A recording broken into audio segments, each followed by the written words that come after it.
The Keshe Foundation is proud to announce the second Universal Council and second Science Conferences, which will be held in Rome, March 27th through 31st, 2017. If you're interested in attending both or either conference, please go to www.keshefoundation.org and click on New Web Shop at the top of the homepage. You can attend the conferences as an audience member or participate as a science conference presenter. Presenters will be allocated 1 hour to present products and innovations in Keshe plasma technology in any of the following categories: space technology, health, materials, energy, agriculture, transportation, the environment, GANs and nanotech, and any other area that applies. Foundation distributors and manufacturers will be attending the conference, affording you the opportunity to build relationships to promote and market your products. The full package price for both conferences is €1,650 per person, which includes daily attendance to the conferences, 6 nights stay in Rome, as well as breakfast, tea, and lunch on the days of the event. Accommodations for this package is based on double occupancy. Check-in on the 26th of March, check-out on the 1st of April. The full package price for 2 persons for both conferences is €3,300, which includes daily attendance for 2 persons, 6 nights stay in Rome, as well as breakfast, tea, and lunch on the days of the conferences. Accommodations for this package include a twin room with a king-size bed. Check-in on the 26th of March, check-out on the 1st of April. You can stay additional nights if you wish at a cost of €175 per night per person.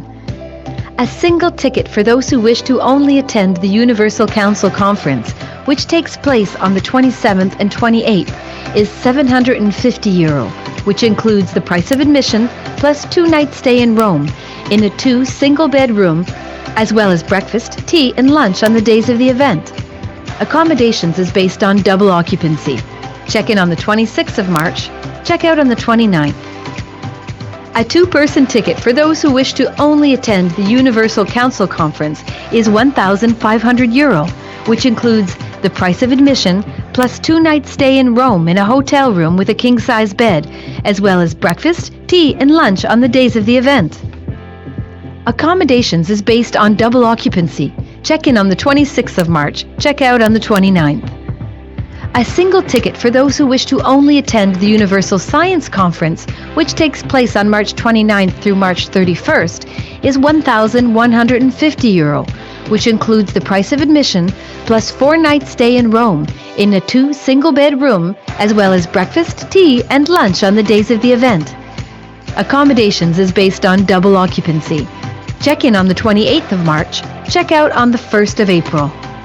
A 2-person ticket for those who wish to only attend the Universal Science Conference is €2,300, which includes the price of admission plus 4 nights stay in Rome in a hotel room with a king-size bed, as well as breakfast, tea, and lunch on the days of the event. Accommodations are based on double occupancy. Check-in on the 28th of March, check-out on the 1st of April. If you would like to attend and prefer to make your own arrangements for accommodations, the price of admission to either conference is €200 per day. We look forward to meeting you at the second Universal Science and Council Conferences in Rome, March 27th through 31st, 2017.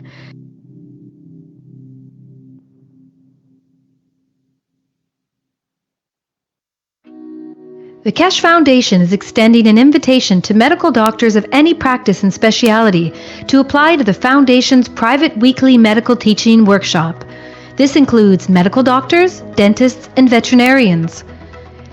Scientists of the Keshe Foundation developed different types of plasma therapies and cures that utilize advanced, non-invasive plasma technology. The weekly private medical teaching workshop educates doctors to the plasma science behind the therapies, along with the functionality and operation of revolutionary plasma medical devices. The goal of the private teachings is to add plasma health knowledge to the profound knowledge of medical doctors. The weekly class is broadcast live over the internet through a secure private channel every Wednesday from 2 to 5 p.m. Central European Time. Presently, the class is only offered in English. However, you are free to bring a translator to the class. If you can't participate in the live broadcast, you can watch them later at your convenience through a private internet portal. Every patient's case that is discussed in the workshop will be kept anonymous and private. This includes cataloged findings and data gained from the analysis of the patient's health issues. Any medical doctor in the world who wants to participate can do so by sending an email to doctors@spaceshipinstitute.org. In your email, please state your willingness to participate in the medical teaching workshop. If you're planning on bringing a translator to the workshop, please state this in your email as well. After we receive your email, we will contact you with the instructions on how to apply to the workshop. As a part of the application process, applicants who apply, including any translators brought into the workshop, will be required to sign the Keshe Foundation's World Peace Treaty, which can be found at the following web address. All applicants will be required to provide proof of their education and ability to practice medicine, and will also be required to pass an extensive security background check before they are granted access to the teaching workshop. Healthful plasma technology is here, now, the use of which is increasing exponentially on a day-to-day basis on every continent. We encourage you to come and learn about this revolutionary technology. Apply today.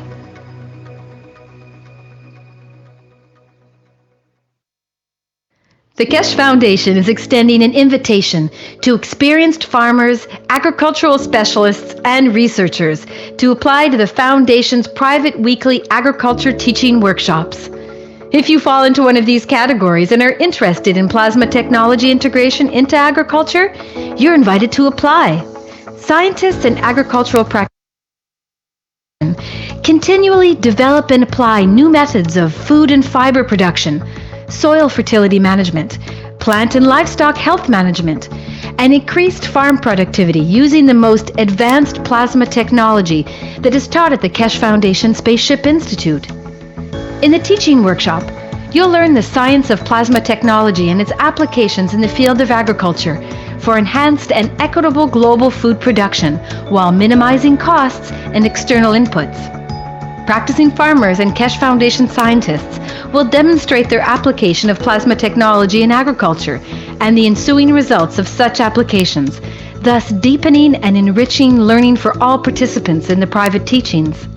Participants are encouraged to demonstrate their farming practices in the teaching workshop. The private teachings are broadcast in English live over the internet through a secure private channel every Wednesday at 10 a.m. to 1 p.m. Central European Time. If necessary, you may bring a translator to the workshop.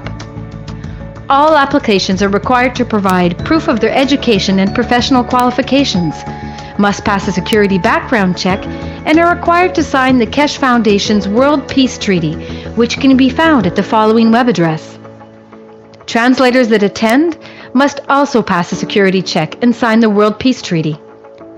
For details on how to join the private teachings in agriculture, send an email to agriculture@kfssi.org stating that you'd like to participate.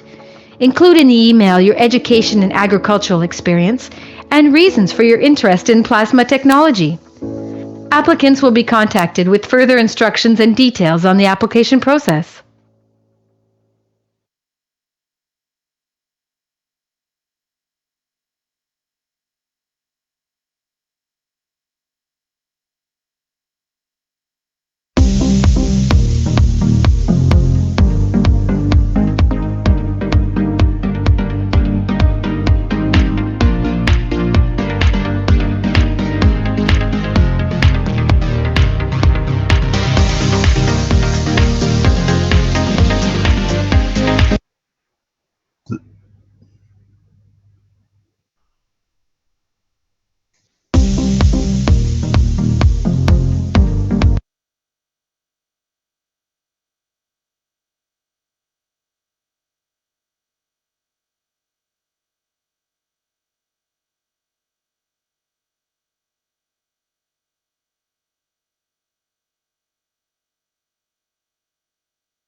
Well, that's our snazzy new introductory video. And thank you very much to Flint for that. This is the 156th Knowledge Seekers Workshop of the Keshe Foundation Spaceship Institute for Thursday, January 26, 2017. And once again, we are gathered here to hear Mr. Keshe and his latest information and news and teachings from the plasma world. And today is kind of a special workshop in that it is 3 years, I think pretty much exactly, since we started the Knowledge Seekers Workshop series, and it'd be 52 times 3 would end up into 156. So in a way, it's a third anniversary, I guess you might say. Is that true, Mr. Keshe, or are you there? Yes, good morning, good day to you. As usual, wherever and whenever you listen to these teachings. That's exactly right. This is it's the 3rd year anniversary of the teaching non-stop. Up to now, we haven't missed a single week. And it's interesting how we gather knowledge and the way we gather knowledge. And I was thinking today we go over a lot of things we've done, we achieved over 3 years, and what is being achieved after 3 years of hard work. It is good to celebrate the gaining of the knowledge and the process of it, but in this process, we have learned a lot about human behavior and others. In the last teaching, last week, we explained a lot about the facts about Dirk, and it was done deliberately to bring out of the woodwork the criminalities which is going around him and the way things are done. If you go on the facts about Dirk this morning, you will see a lot of new revelation been released this morning. And one of them is that the gentleman who has admitted directly hacking the website of what's called Fact About Dirk, by putting a logo that this thing has viruses and everything else to frighten people. This is what he's done all the time. And we were looking to make a connection between him and Dirk, that they are collaborating. In the other part of this new revelation, we see that they clearly state they are calling the police, they are calling states, governments everywhere as they can, and around about 10 different names. This one gentleman, he's around about 70 years old. He lost his brother through circumstances. He asked for the Keshe Foundation to help his brother. We could not do because the knowledge wasn't complete. And he's gone on a rampage to take revenge on the foundation. And then these people have collaborated with DL. And now we see all the attacks. All the calls you receive that your children were threatened is done by this gentleman and another associate. We have managed, and we are releasing this information because the information of his name, his address, and his residence, and the type of his done, all his computer communication, all the telephone calls of threats he's made to people. He's the guy who made a threat to the child of Alex. He's the guy who made threat to other people with the children, because it's the pattern of work of the pedophiles, they threaten children. Strange enough, if you go down this new release, what we see from what they have released on securities is that they collaborate and they talk about each other. I'm going to call the government of Ghana, and we call this, and wherever he's going in February, we're going to call. And you see a strange name appears, which you thought we were wrong. Sylvester appears as a collaborator. These are the hidden communications in the background which we've been monitoring. And all this information has already been spoken and talked to the police of Austria for his arrest. All his communications, telephone lines, everything has been downloaded with Italian securities and the Interpol, because he's a doctor in computers and he's been hacking all the computers you lost, all the damages you had with your computers in the past 12 months when he came on the different teaching is done by this man. He calls himself Dr. Computer. He's a doctorate in computer retired man, very revengeful, but he has passed the line of making threat against children's life. So the police and the authorities in Europe are taking it very seriously. All his computers are monitored. We released this nearly 6 months ago to the police, and his name and his address, because it's your right to call the police and write to the police that this guy has made claims against you and your children and he's hacked your computer. The address of the police and the telephone number of the police in Austria and in Germany is published apparently on the site. But furthermore, you can write to him and talk to this man directly. His telephone numbers and all his details are released. They are on the internet. Now, this has been done deliberately by the securities to make people aware of the hacking which is going on by these people. These are the supporters of DL. You see him communicating with him directly, how they have to do and how they do. We have terabytes of these, what do you call it, screenshots, that there's no allegation. We had them, now the securities have decided to release them because we are looking for the next step of leakage and other things which we are looking for. From the Keshe Foundation point of view, it's not us, but it's the securities are finding which children now this doctor has been involved in threatening. In what extent we know he's made some 10 threats against supporters of Keshe Foundation children, and they withdrew because of the threat they received. But now you know who this old man is. His name, he appears under very different names across the internet.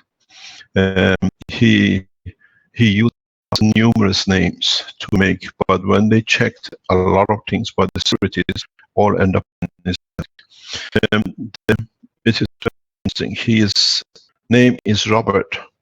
The rest you'll find out. He uses Valerie Karwinski, Martin Singer, Sherry Holmes, Short Visit, Chris Benayan are some of the names he uses. We have, and you will see his home address, his telephone number, all will be published and is published on certain links across the internet which we've been made aware of. All you do is to go and look for, very simply, his name is called Doctor, and it has a URL been allocated to him for his address, and it's his name. You know who it is, or you can find out, is on a free text. His name, his telephone number, his home number, all has been released on the internet. Mr. Robert, we've been watching you. We've seen what you've done, and the police is very interested to talk to you and go through your computers on what you have hacked, because on this communication, which we see now, is that you admit fixing a hoax on the pages of the Fact About Dirk. You're a hacker. We have all the details of your school, 1951, 1961. And previous addresses with number 34 at the end of it. We see what has been released in Austria. The police near you has already got the full details on you without working with Interpol for your very, very kind works in threatening children with life and hacking. If you cannot find it, there is an email at the end of the Facts About Dirk. Fill up, and the security people who set these things up would respond to you to direct you to where to go in placing your complaint to, first of all, Interpol, European Police Securities, and the what we call child abuse sections, and Austrian police station. On the website we see the nearest police station and their emails has been attached.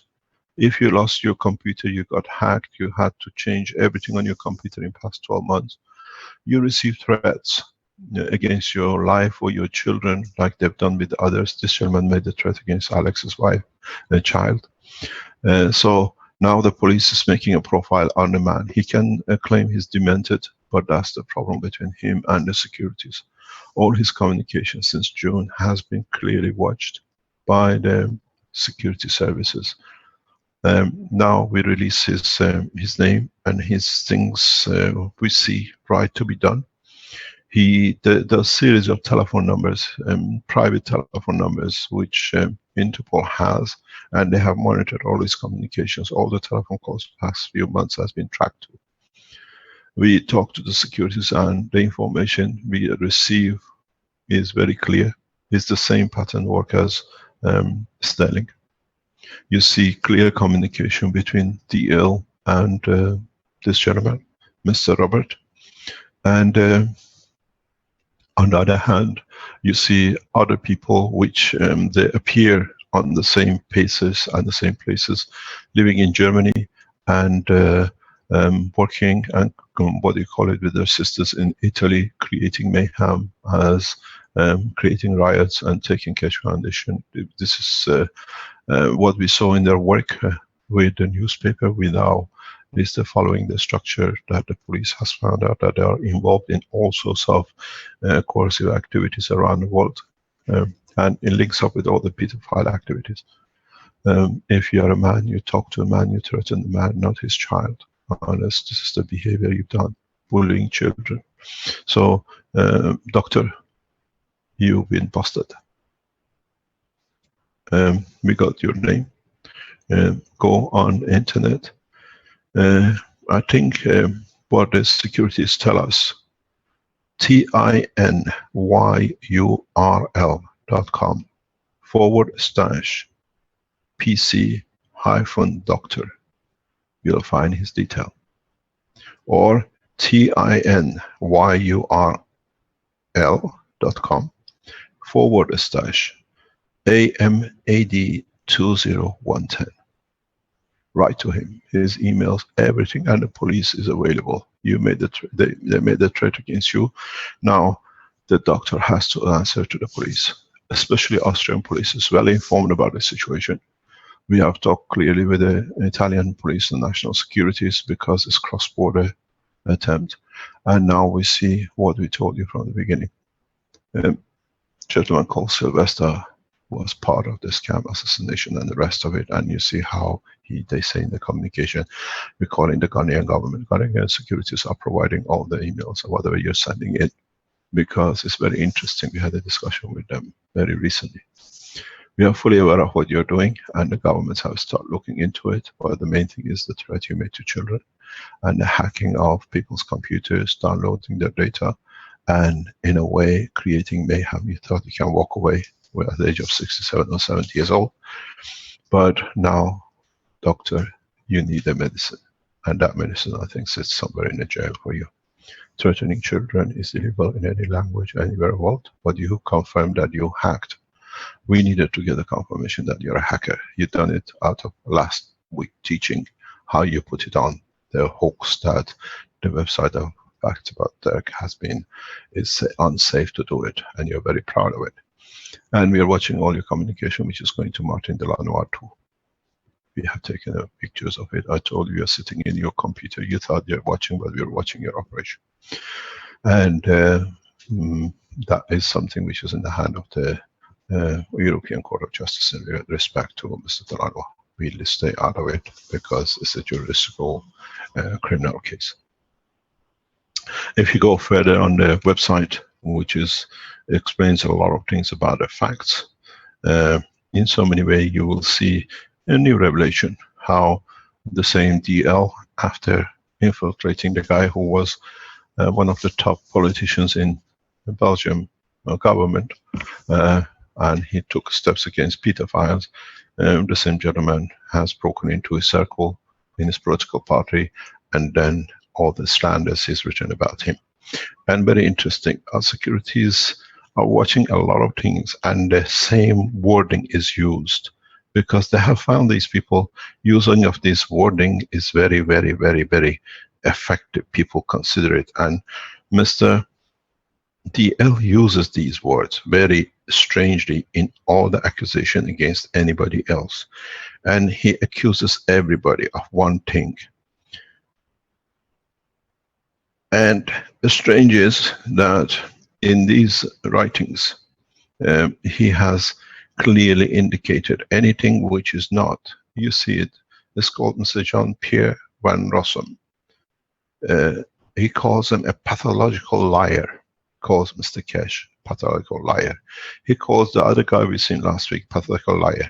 He uses this word, pathological liar, And he goes back on every sentence. Everybody is a pathological liar except DL.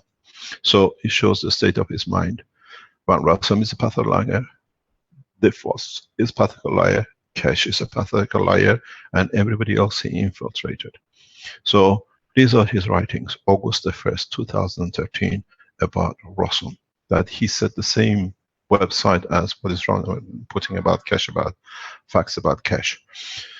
So we see the pattern of the work, and interesting enough now, through this connection between the two, the old doctor and DL, the what we call the plot is getting thicker, that they are collaborating together to damage people, and they can be connected to each other. And strange enough, when you read about the story of this doctor, he says, coincidentally somehow with his style of writing, trolled Linux message board some years ago using virus username. At that time, he fought, advocate against the Linux operating system, which he perceives is endangering his work as a PC doctor and a specialist in Windows. It's his own writing. They are watching his pathological way if he's involved in rape of children too. This is important. Why do you hack people and attack children? So very interesting. The Austrian police and Italian securities and European national securities are looking at his connection with pedophiles, how he hacks into children's telephones and everything else, because out of nowhere he calls children. He is in his 73 years old. He is he's in Austria. He uses all the multiple names. You must have received it. And strange enough, what we see, he's a cyber criminal. And give this links what is here to the police. You see another name which has been mentioned. The police links are mentioned in there as well. So the police in the police stations near the both homes, you need to call them and you need to send them emails and connect them to this link that the police can see what it is. They make the portfolio. And regarding the what we call computer doctor, his police station has already been contacted. They are fully aware of his, they're waiting to on him. Doctor, you threaten children is illegal. Maybe in the world of pedophiles is good, but not. When you don't get a child, you threaten them. Now, that's what you've done with Alex's child and the others. Doctors in Peru, you threaten her daughter or her children. You threaten people in Austria with the children. Now, your line is recorded, downloaded. Try to get all your hardware, destroy as much as you can. Everything has been kept on a screenshot and on internet. You cannot destroy it. All the telephone calls out of the numbers we have been given have been monitored. If you want, I can read the numbers out. 5 or 6 telephone numbers, all been kept and been monitored. This is not a new information. We told you months ago we're going to release. Security people told us don't release till we do our job. You try to destroy the Keshe Foundation by working on the name of revenge of your brother. I don't think his soul will ever approve what you've done, if there was a brother or is part of the pattern of the pedophile. So as we said, we're going to release more names. We're going to release more and more names and details as the securities tell us. We read it too. It's got nothing to do with us. We just guide you to read and understand. It's exactly how they communicate with each other. Most of these inputs, you just click on them. There's more information in the background. And read it. It's very interesting how he infiltrates organizations and then he writes on them to discredit him. Van Rossum released the name of the people who were abusing children and killing children. He was given a video of it. And then his bosses told DL to infiltrate and make sure the political group does not come up. And he did that. And then you see what he writes in Van Rossum. A lot of things he writes in Van Rossum, if you translate it, is a copy of what has been written about me by him. It's the same thing. He pastes and copies and just changes names and a few things here and there. So we see, as he says, a pathological liar, which is DL. He writes it. What you write is what you accuse people of. is what you are. And in every sentence he goes. Interesting enough, they have released a picture of the meeting of me and the King of Belgium.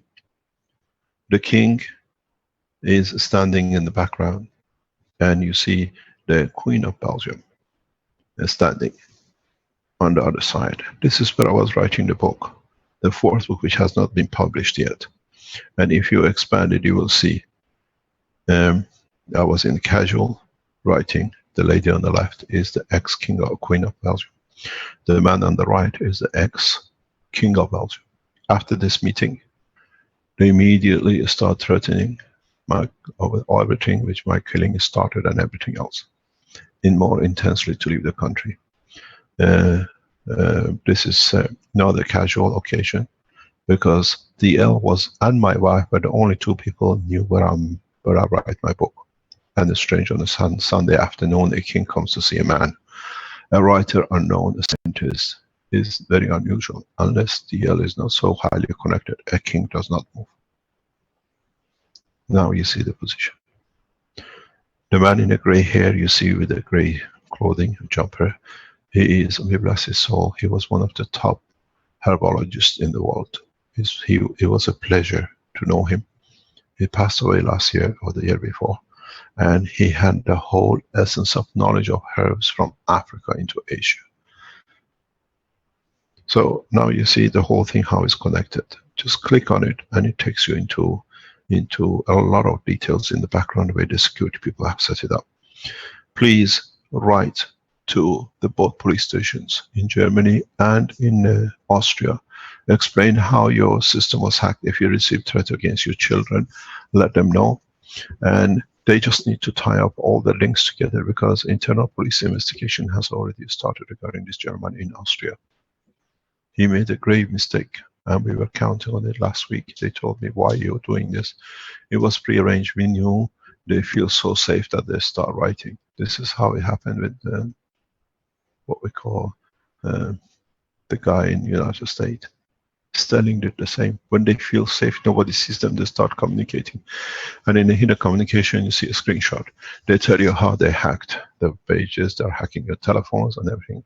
What we say, a single grain of rice is the sign of the heap of rice, what you're going to get.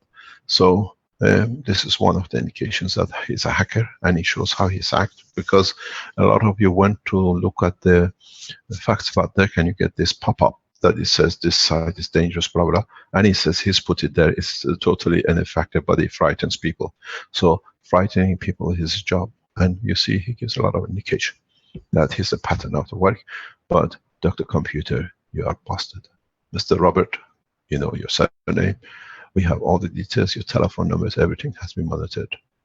And we shared it with the police in June. And we told people we're going to release it. But now the security people have decided it's time to release. Your personal telephone numbers we have monitored. And I tell you one thing, sir, you are gravely sick. A man who makes threats against children needs to be somewhere. That he cannot reach children, not even telephone, not with computers, and not the rest. All your hardware has been downloaded and copied by the intelligence services. You cannot claim, I didn't know, or it's not mine. We've been watching you for 6 months. Now, let's go to another point. The another point is regarding the Keshe Foundation in Ghana. Keshe Foundation Ghana, as you know, these guys we told you are writing, and Mr. Sylvester is very busy writing everywhere. We are watching you as in a manner of speaking. We have informed and talking to the South Korean police and intelligence services what you're doing in South Korea. They're watching this. You cannot make threats and make communication lying. According to the Korean securities, our nation is clean. It's these partners who come and give us bad name.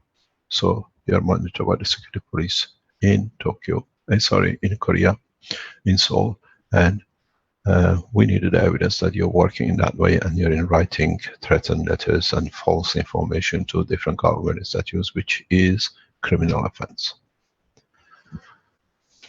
Going into the teaching and further extending, Keshe Foundation Ghana has received its what we call location on the property. We are in the process of the next couple of months bringing up to standard as one of the central research centers in Africa.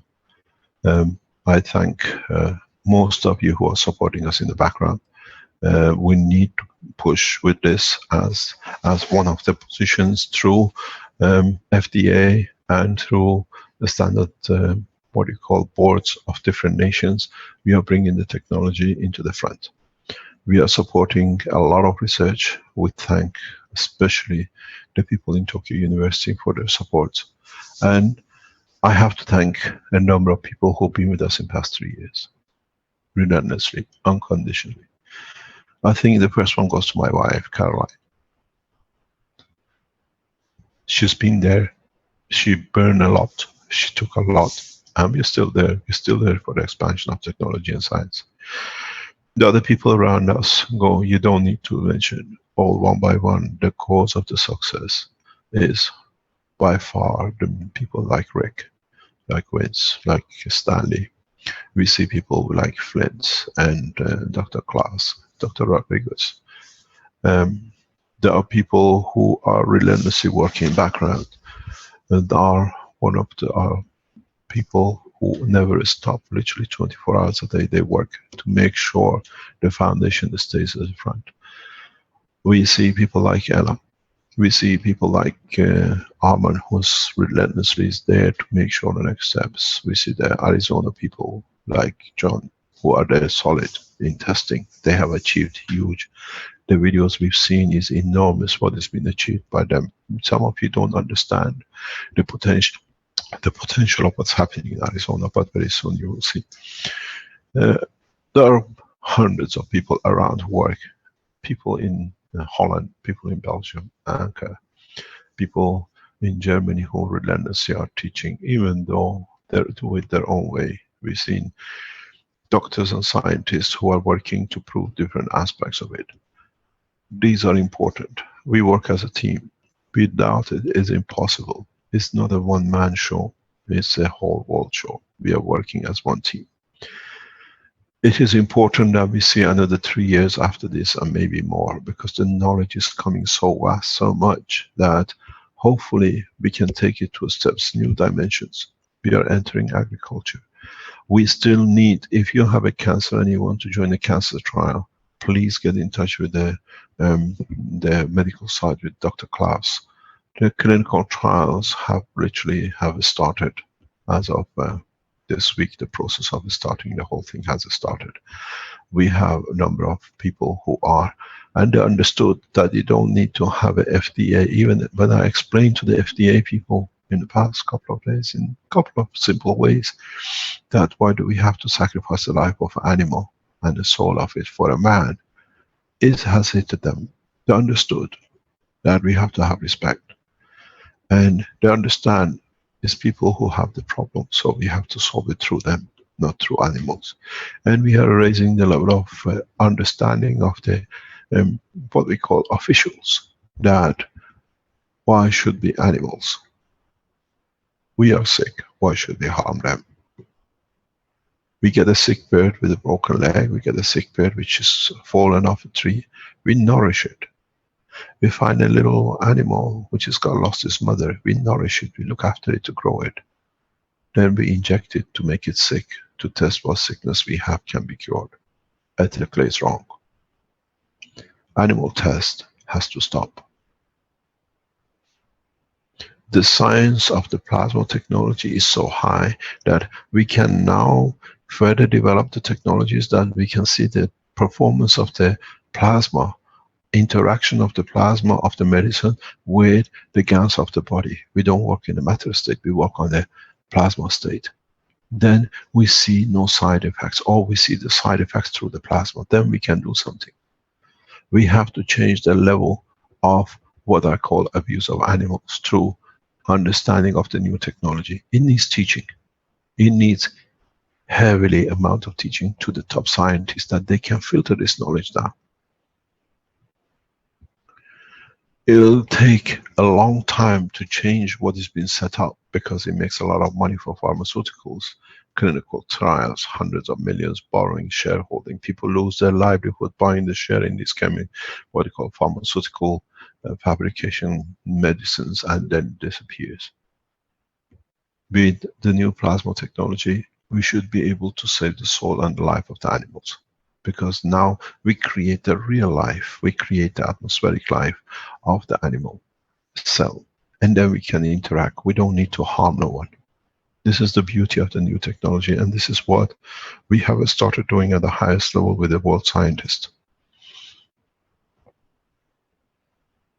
Governmental scientific research has to understand it's a new step, it's a new technology, it's a new understanding, it's a new way of doing it.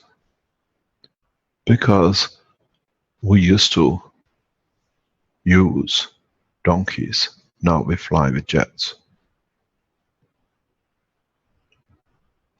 We used to have these, what are called obsolete animal tests. Now that was a donkey. We have achieved building the first jets. We don't need to sacrifice lives of animals. I object to it, even what's going on in Tokyo. For me, it's not acceptable. But at the moment, now that we can show the plasma environment can change the cell, and we can see realistic condition of the return of the cells to its original condition, now why do we need to sacrifice an animal? A pig, a cow, a mouse, a rat. These things will take time to go, because there are a lot of people making a lot of money out of these things which they set up. They are not going to give up so easily. But on the other hand, we don't fight. We introduce a new technology that it just naturally takes over. You will see in the Ghana Keshe Foundation management team the top scientists of the nation. They want to be part of it. They have asked us to be part of it. They want to be in it, not us.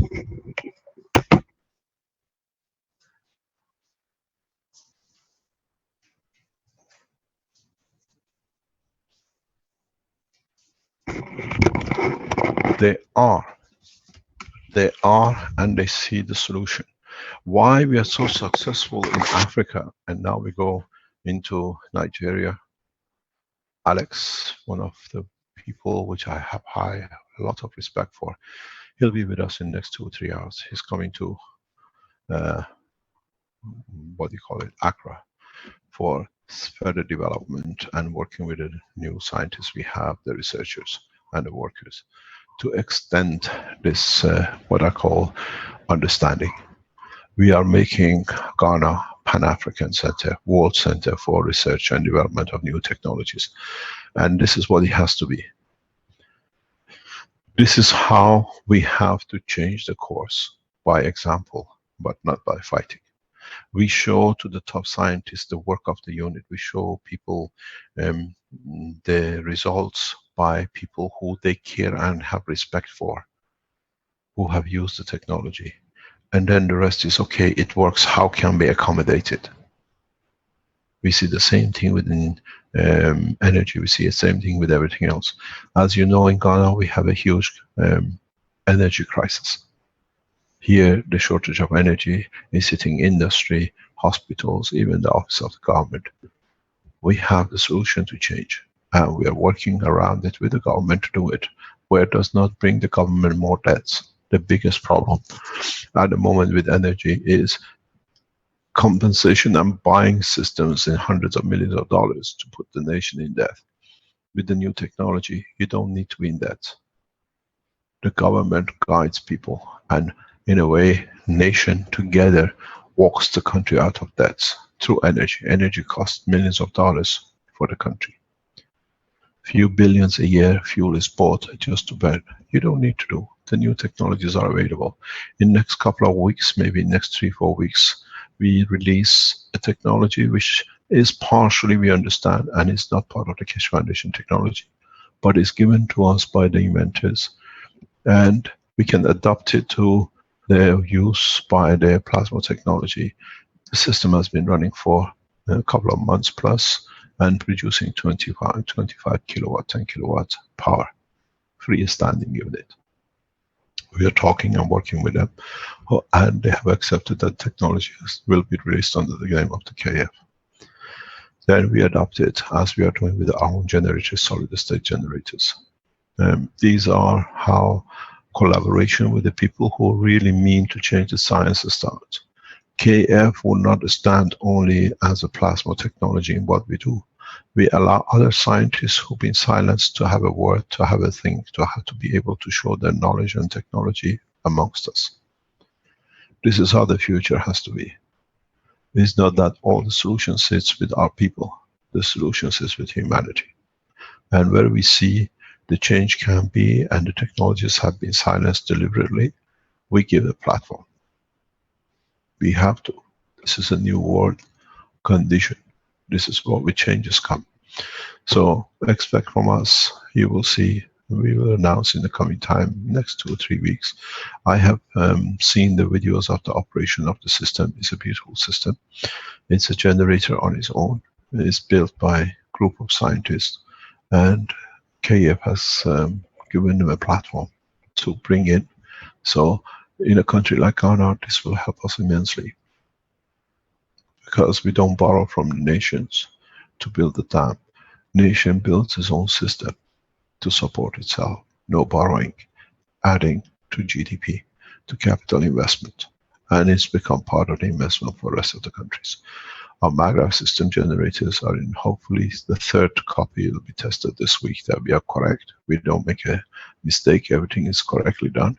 I was discussing this with Armand early this morning, and I said, Armand, we need to test internally also, we don't run into mayhem. When we put out is ours, we don't have the problem we've seen they created for us with everything else. So, in so many ways, thanks to a lot of people around the world who become part of the family of Keshe Foundation, we are progressing. 3 years report progress is shining a star of what we achieved. Many testimonials, many systems, many people with less pain, many people who have saved their lives using the GANS material to save their lives with cancers. Many people who have seen the increase in the production of their materials or harvesting. Keshe Foundation, as of this month, has entered into industrial commercialization of the technology for farming. If you are a farmer and you're looking to increase harvest, or if you're in animal care, or you do what we call livestock, we have developed technologies in the Keshe Foundation where you can eradicate a lot of things. We were talking with the farmers in the past couple of days, and it's very interesting. There is a huge problem, as I've explained before, in Europe. In Europe, there are limitations in how much manure from the animals can be put on the land. The rest of it costs billions of dollars for the farmers and then for the government to be shipped into Russia. You see a lot of boats anchoring in ports. You see tankers driving around what they call highways of Europe. Randomly stop one and ask what you carry. They tell you they're carrying animal manure into Russian border. The reason for it is the toxicity and the nitrogen level within the manure or the excrements.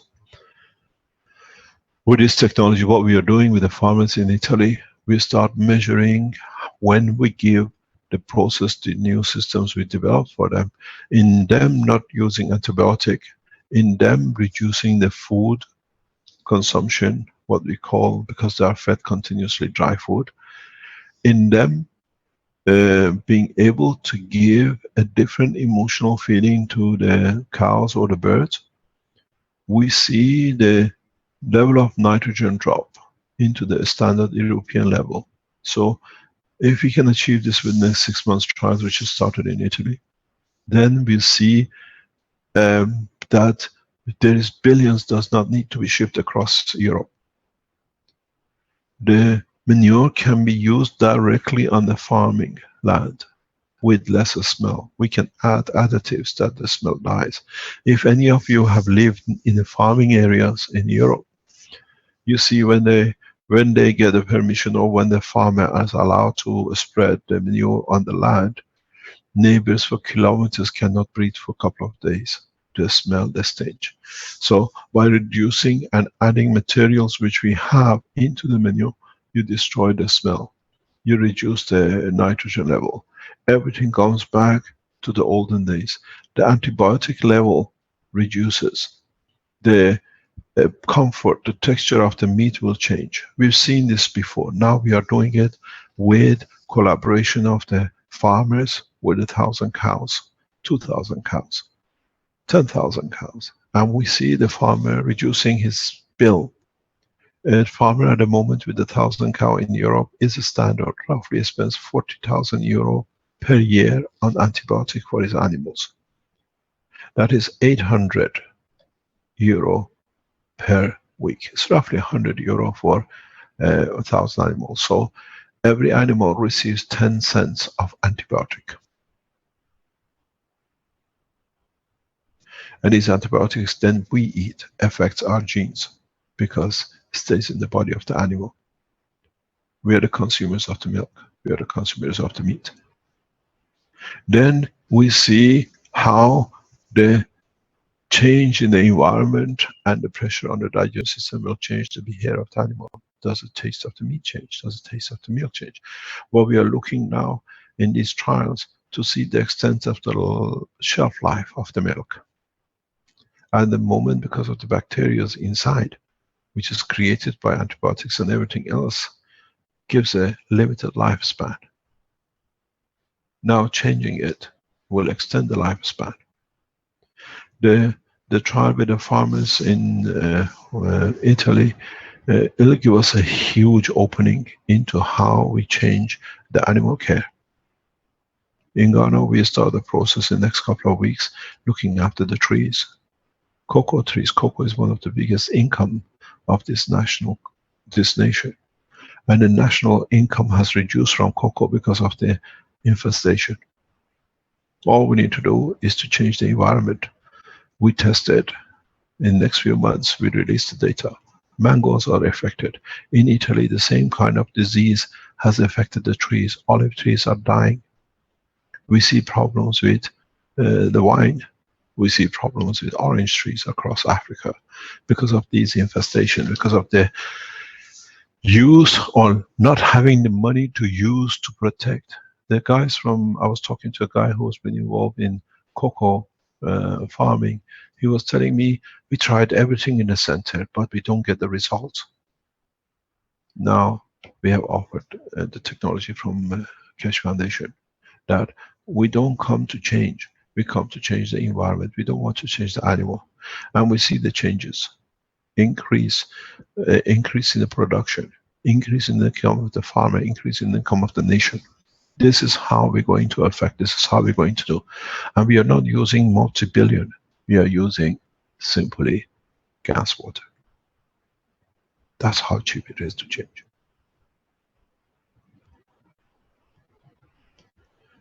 In Europe, you cannot do everything because the lobbyists. In Africa, the farmer cannot be lobbied. He sees his income, he sees his yield is increased, he can have more income.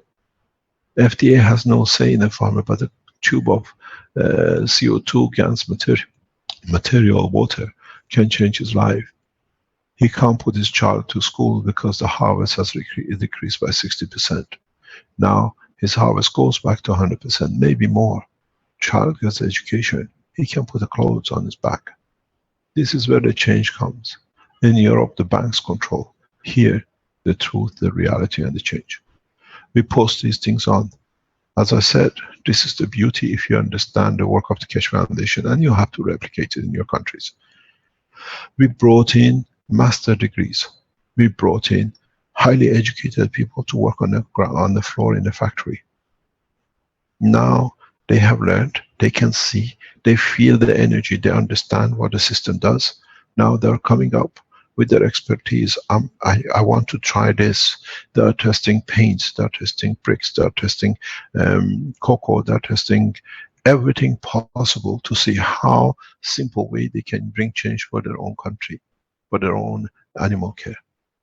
This is where we're coming. We come to Africa to get to the root of the man, not to fight and get bombed and shot at and poisoned by people like DL, because they want to make money out of it.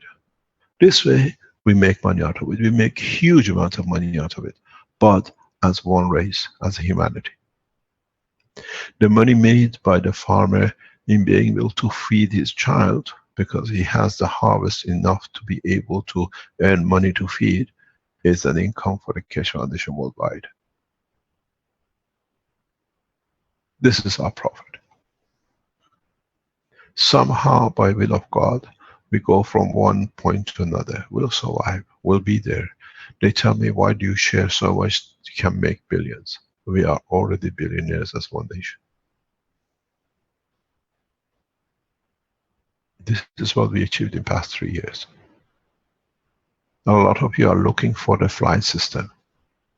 When the humanity is ready, the flight system will be there. But we still work around it.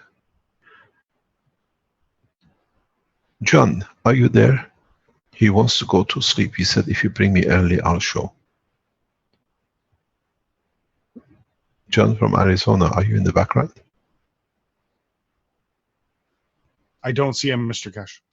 He's gone to sleep. They have such a... He's among viewers, I think. Yeah, I see John living there. Let's. Okay, can you promote him? He'll show you something very interesting. Let me explain till you bring him in. They started, if you remember, measuring fields about 14, 12 foot.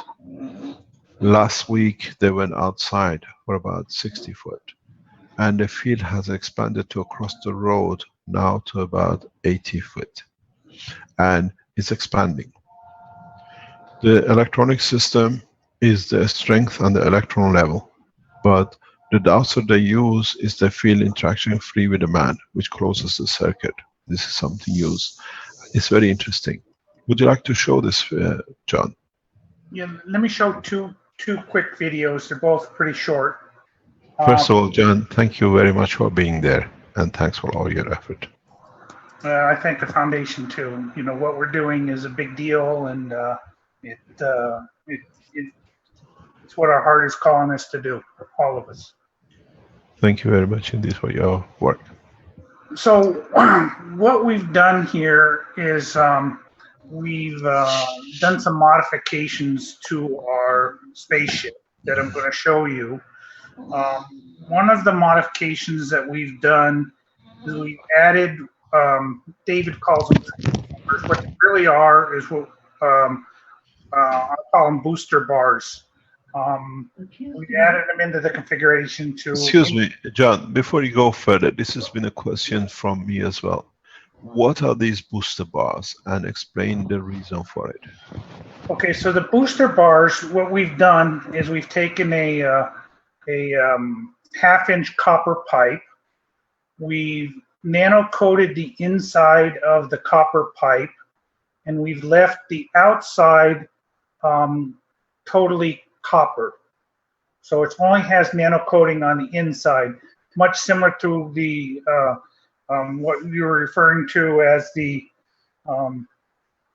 hollow core, where we take out the copper wire, if you will. And then we sealed up. We put GaNs materials, oxide materials on the inside, and then we've wound on the outside nano coated copper wire, and we've chose the CH3 to try to pull out the fields and bring those fields that we pull out into call it this mixed field that we're this field plasma that we're opening up. So let me show you, and you'll see them in the video. And then we can go back and if there's any questions about them, bring it up. So let's go ahead. Hello, we are here in Arizona again. We just came again to the new setup with the capacitors with GaNs that we did. We just put them this morning, and we installed the new transformer for our spacecraft. And we noticed that the donut got a little fatter this time, transformers, and we also find something very interesting. With the boiler rate, we can speed the motors. We can change the speed of the motors with the interaction of the boiler rate that we have here. Go ahead. About this information, and you can see the speed of the motor changing. Okay, so in this case, we got to kind of listen. This fields when I turn the Listen violet to- ray with the Go ahead and turn it on just a little bit. we'll see the influence of the fields. Then you can go and check the motors. Okay.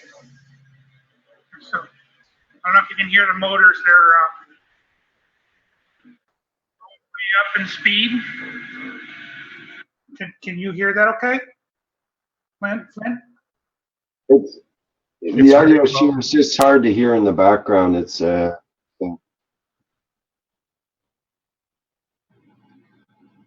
well, I think he's sharing the audio, but it's just that the motors are quiet in the background.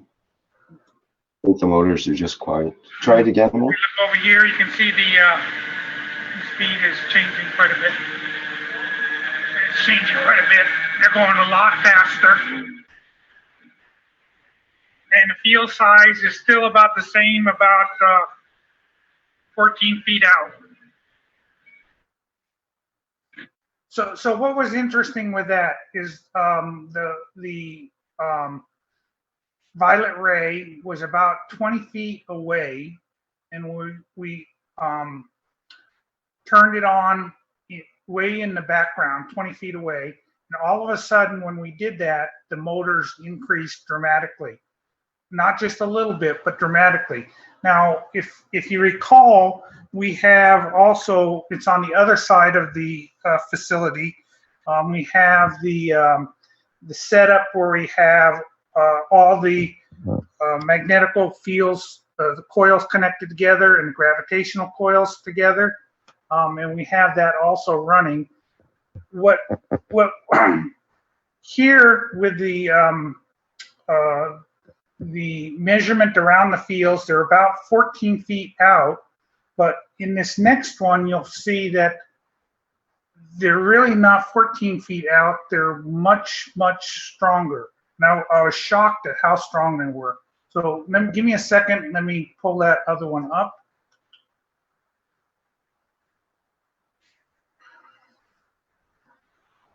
What is interesting in what you just heard John said about the fields or the motors running when they put the plasma booster.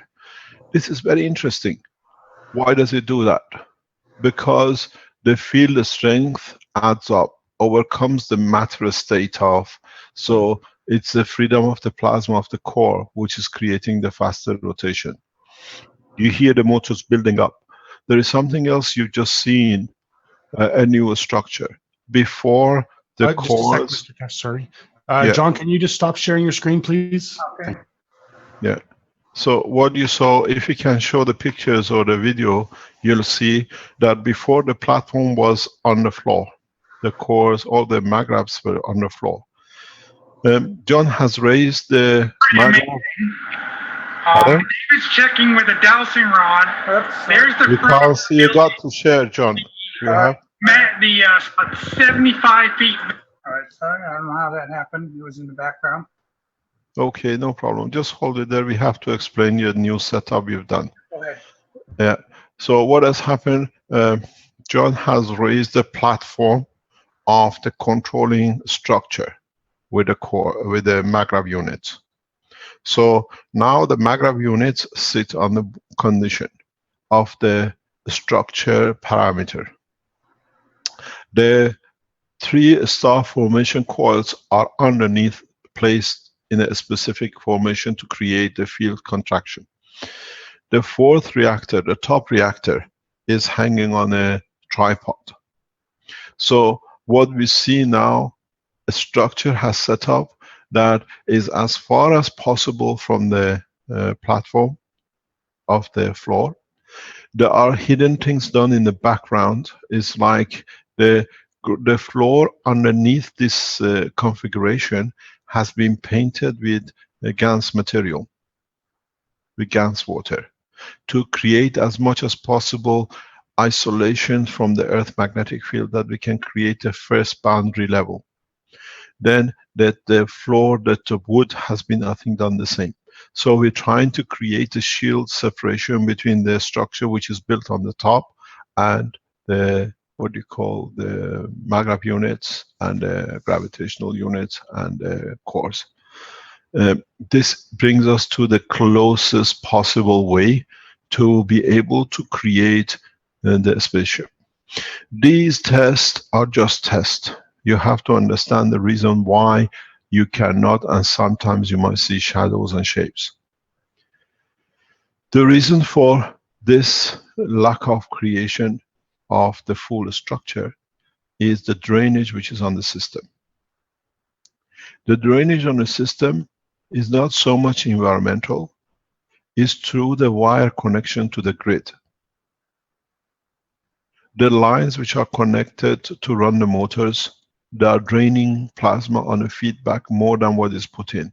So we are not richly replenishing. We are feeding into the meters, into the grid of the Arizona energy.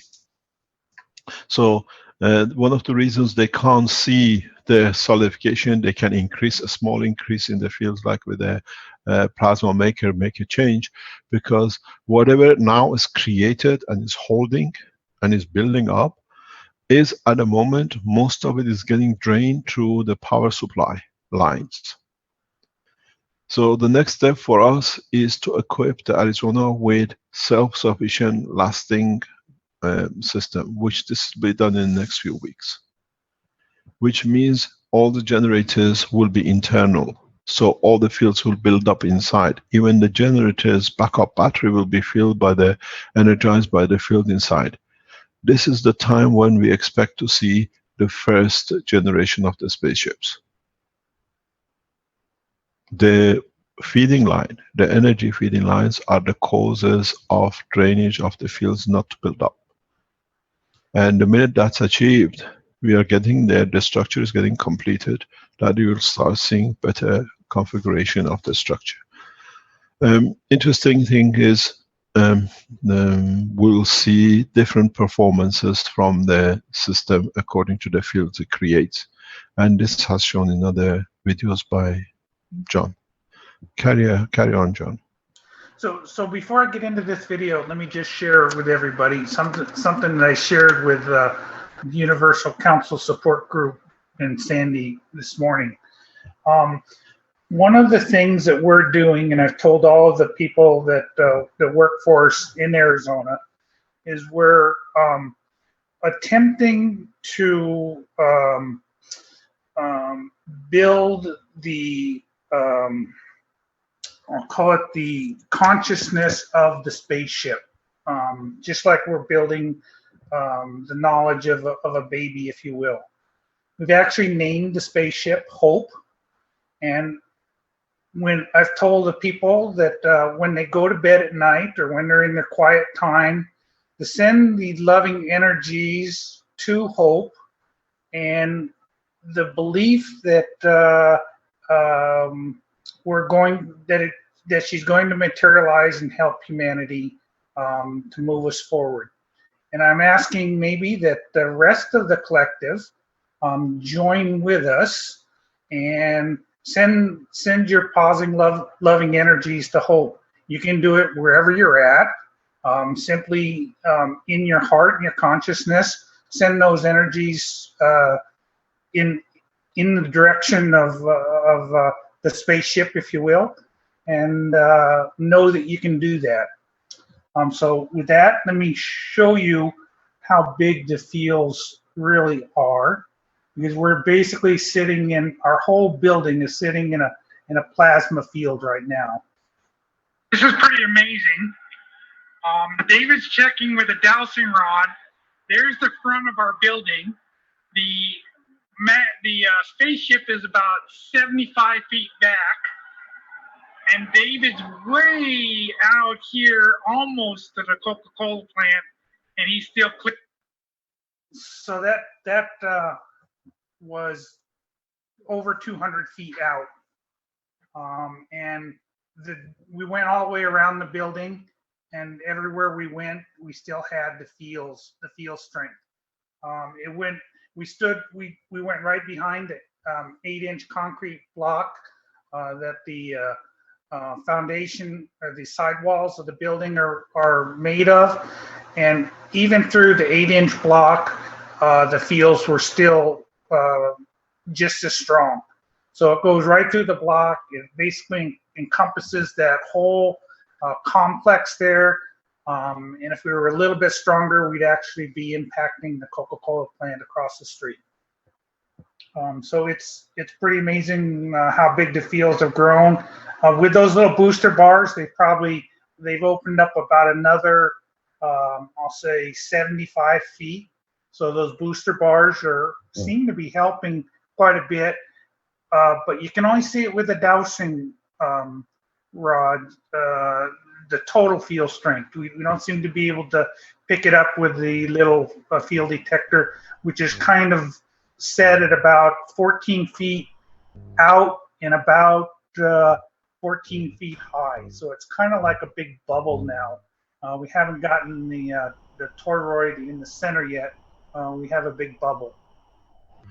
This is correct because you are draining through your cables. Your power supply would not allow it to happen. You're feeding a lot of fields, plasma fields, into the grid, which somewhere down the line converts into energy for somebody somewhere. The interesting thing is, I repeat again, you say with a dowser you see the change. If you remember, we go back on the very early videos, the dowser was showing a flip around about 14, 16. With changing, setting up, it increased to about beyond the walls about 60 last week or the week before. And now with building up is around about 70, 75. But this is the radius. So if you look, your spaceship has a total radius of around 150 feet down. Where we were standing over there at the Coca-Cola plant was 200 feet. And we were 200 feet radius or diameter. Well, we only went in that one direction because the other one So if it is 200 feet, that's 600 feet. 400 feet diameter system. This is huge. This is a 120-meter long spaceship diameter. It's taking shape. Don't forget that now the structure is inside a confinement. So how you see the fields at that level is because the fields are above matter level. By the time they reduce to become matter level, they're at 200. The building of the shape of the craft in that room will be in that room. Unless you create fields above the matter level, go through the ceiling and then manifest yourself, which is very easy to do. A lot of people might think, okay, we build it here, we get a spaceship, how are we going to get it out? Very simple. I'll show you the next step. This has been done in Iran. You do never see a craft anywhere. You can put all the satellites you want to look at everywhere. You have a big industrial building. You build your craft. You change the boundary level in the matter level of the roof, which you chose at the point of the design of the craft. You're through it. Out of nowhere, a spaceship appears, but you actually confined it inside the room. I gave a hint a few years ago about this, and now John puts it so we can go back on it. Go back on the teaching, you'll find out. The test flights for countries like Iran is done near the desert. Nobody monitors. We don't need to. But in so many ways, we don't need the oceans because we have to go and retrieve. On the desert, we can always retrieve if anything goes wrong. We chose the position of Desenzano and then Valletta, and we clearly explained to the authorities in Italy we need to be near sea level, that we can do test flights. In Arizona, it's the same. You can lift up. You go through the ceiling, you create fields, which is above matter level, which now you see, you confirm it. And then through the same thing, you go through the ceiling. Ceiling barriers, matter condition becomes irrelevant.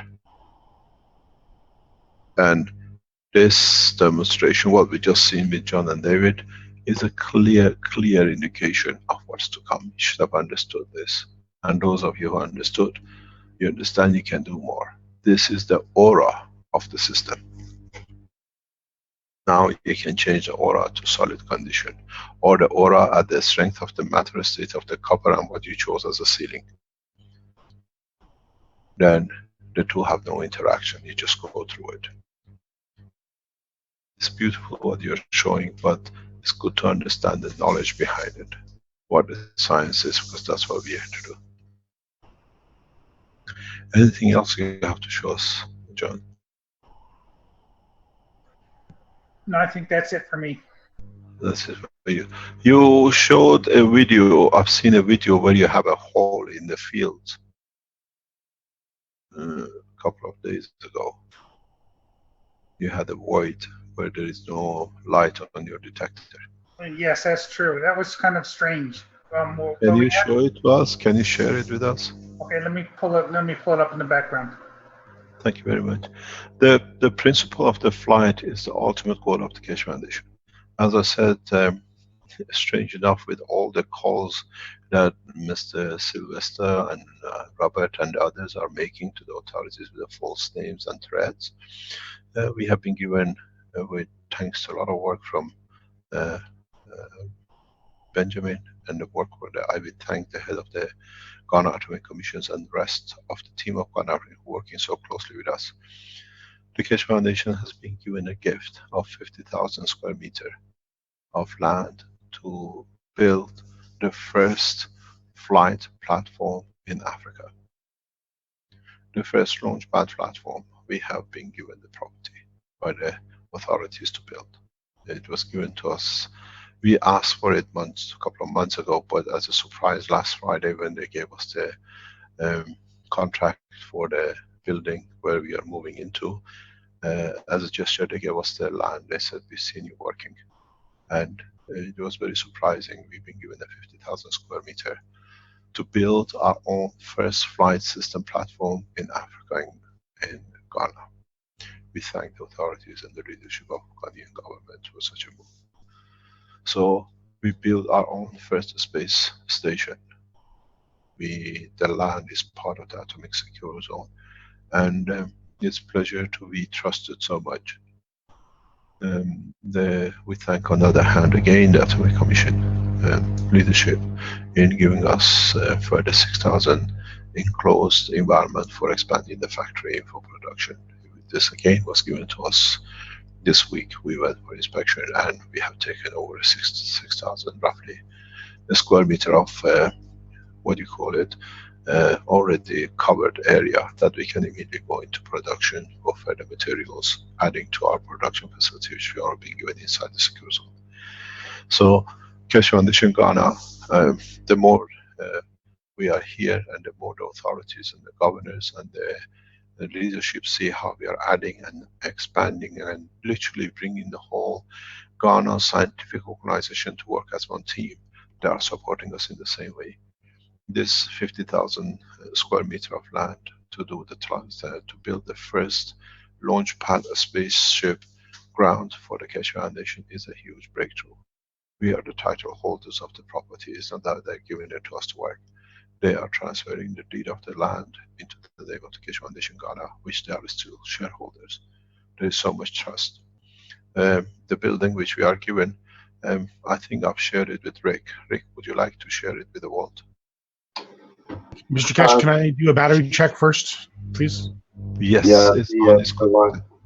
It's humming there, yes, I was going to say that. Because I was running out. out.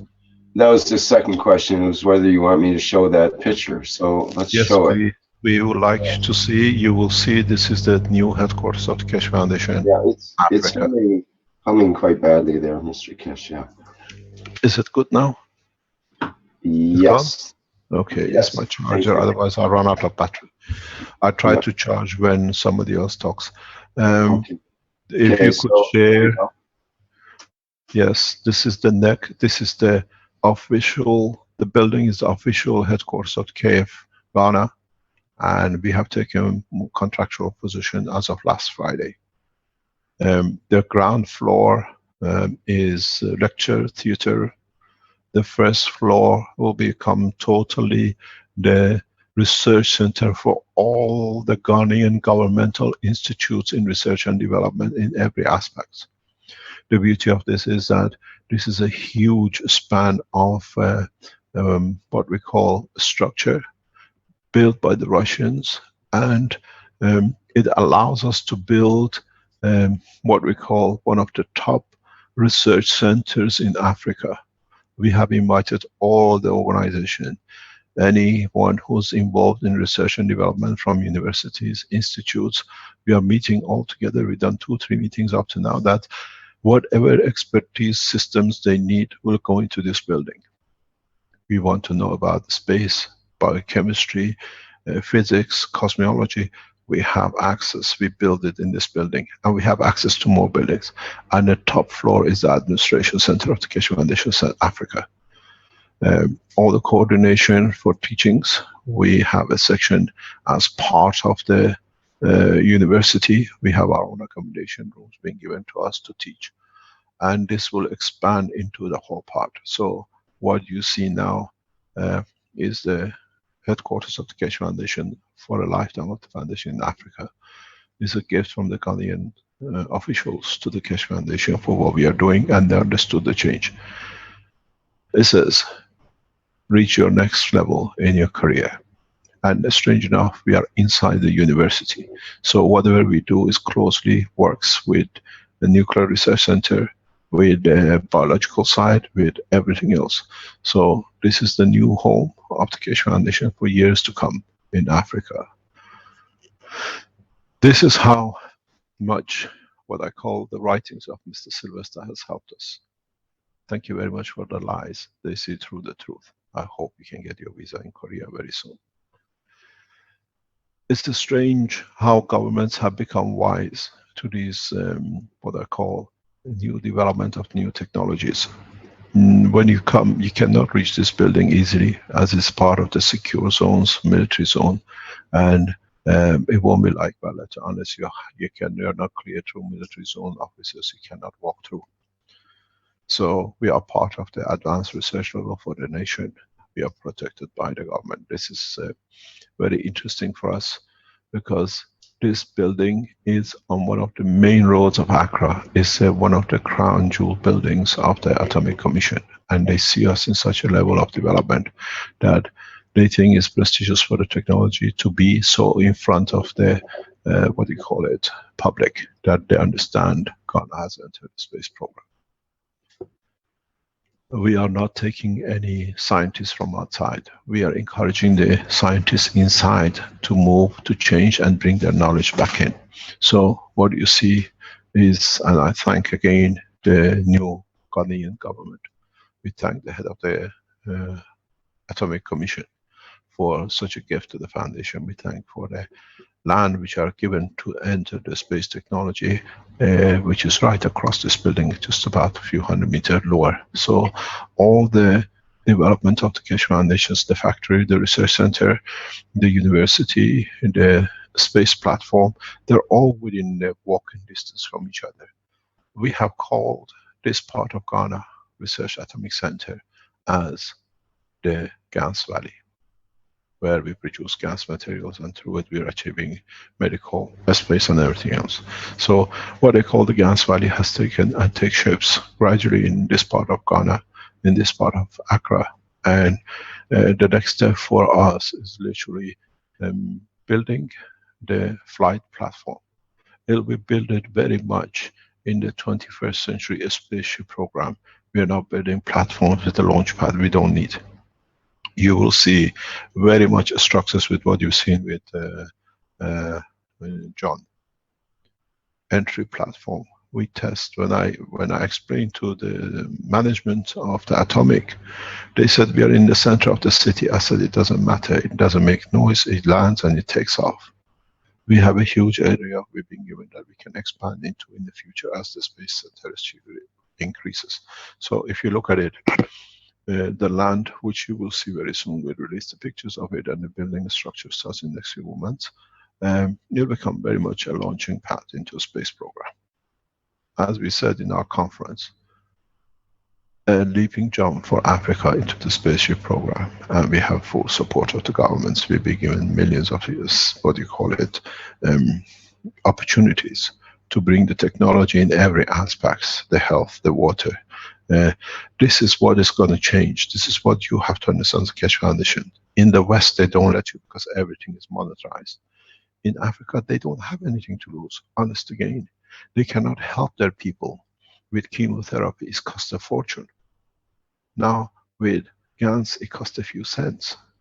Diabetic, they have not found the solution. I showed you the picture of the foot last week. I'll show you more pictures of the people with diabetic, which they have a hole and everything in their foot, and months later they're marching on the military. We know the condition of diabetic. And when the FDA officers were with us, they interviewed these people, and they know most of these people because it's an interconnection between the atomic and the FDA, and most of the scientists been to school together. They are from the same university. So when their friend tells them this is what happened to me and I've improved, they trust, they know the change has come. This thing is not coincidental. I chose Benjamin a year and a half ago when he came to Valletta. I said, Benjamin, go to Africa, open Ghana. And he's done. And what you see, this building, we call it Benjamin's building because it's his. He created it as a center. He's relentlessly living in the hotel in atomic accommodation, has helped one by one. Everyone has walked in, leaving containers of bottles of water outside his door at night. At night, he's built it for them. They have it that they can see the change. We are not talking, we're just promising. Most of the atomic, some hundreds of workers have been touched, security, management, in energy, in health, in agriculture. They've seen all the effects. We become part of the family. We are not outsiders. And when these people send these emails that are terrorists, blah, blah, blah, they laugh. They say, okay, it's for national security to handle these people. Making false threats is a criminal offense. So now you see where it comes. This is what the scientists, now these groups of scientists you see here, some of them have become part of the Keshe Foundation working force and research team. This is what we achieved in the past 3 years. And we've seen Arizona, we've seen development in the Philippines, we've seen the research centers across China. You've seen the presentation of the Chinese new laboratories and the work they do. It is, and it has to change in a way that in the next 3 years we achieve most of our goals. We are part of it. We become part of the space. This is what you see, water treatment result, physiological micro result. This was submitted as a paper in a conference. And it's, as you see, it's GAIAC, Keshe Foundation, delivery of the technology. We are doing the same thing in Tokyo. We are doing the same thing across the world. This is an achievement for us as a family, as one foundation. Every one of us has contributed something into it without us knowing or being part of it. The whole structure is now Ghana has become officially not only a nuclear country, Ghana has officially, with this land which we start building, becomes part of the space technology. With a difference that we learn from NASA, we learn from Russian Space Agency, we learn from the Iranian Space Agency, the two ministries and the spaceship program of Iran. We learn from the Chinese space technology. But instead of building propulsion, we use gas technology. Much cheaper, more effective, and this is what we have achieved. This is the first of many space launch pads, the spaceship launch pads across the world. This is where we are going. This is how we sit. And this is thanks to all of you. You got to understand how you help. I explained to you because today is what we call a delivery of the annual report of what we have achieved. You did a test with a skin infection. You posted on the testimonial. You've done a test with cancer, you posted it. You've done something with the fruit, you have posted it. These are important. The support we have given to Golden Age of GANs. All the testimonials have to be connected to the Keshe Foundation. All the ones, the sites which you are collecting testimonials, please get in touch with the webmaster. We connect you to the testimonial section. These are all helping because the scientists is talk, but when they see 1, 2, 10 testimonial, 100 testimonial, they see the potential. This is what is happening in Ghana. This is what's happening in China. What's happening in other countries. The scientists are looking into the testimonials, and now they're trying to find a structure to make it data presentable, that it can be used. This building which you see in front of you is the first step,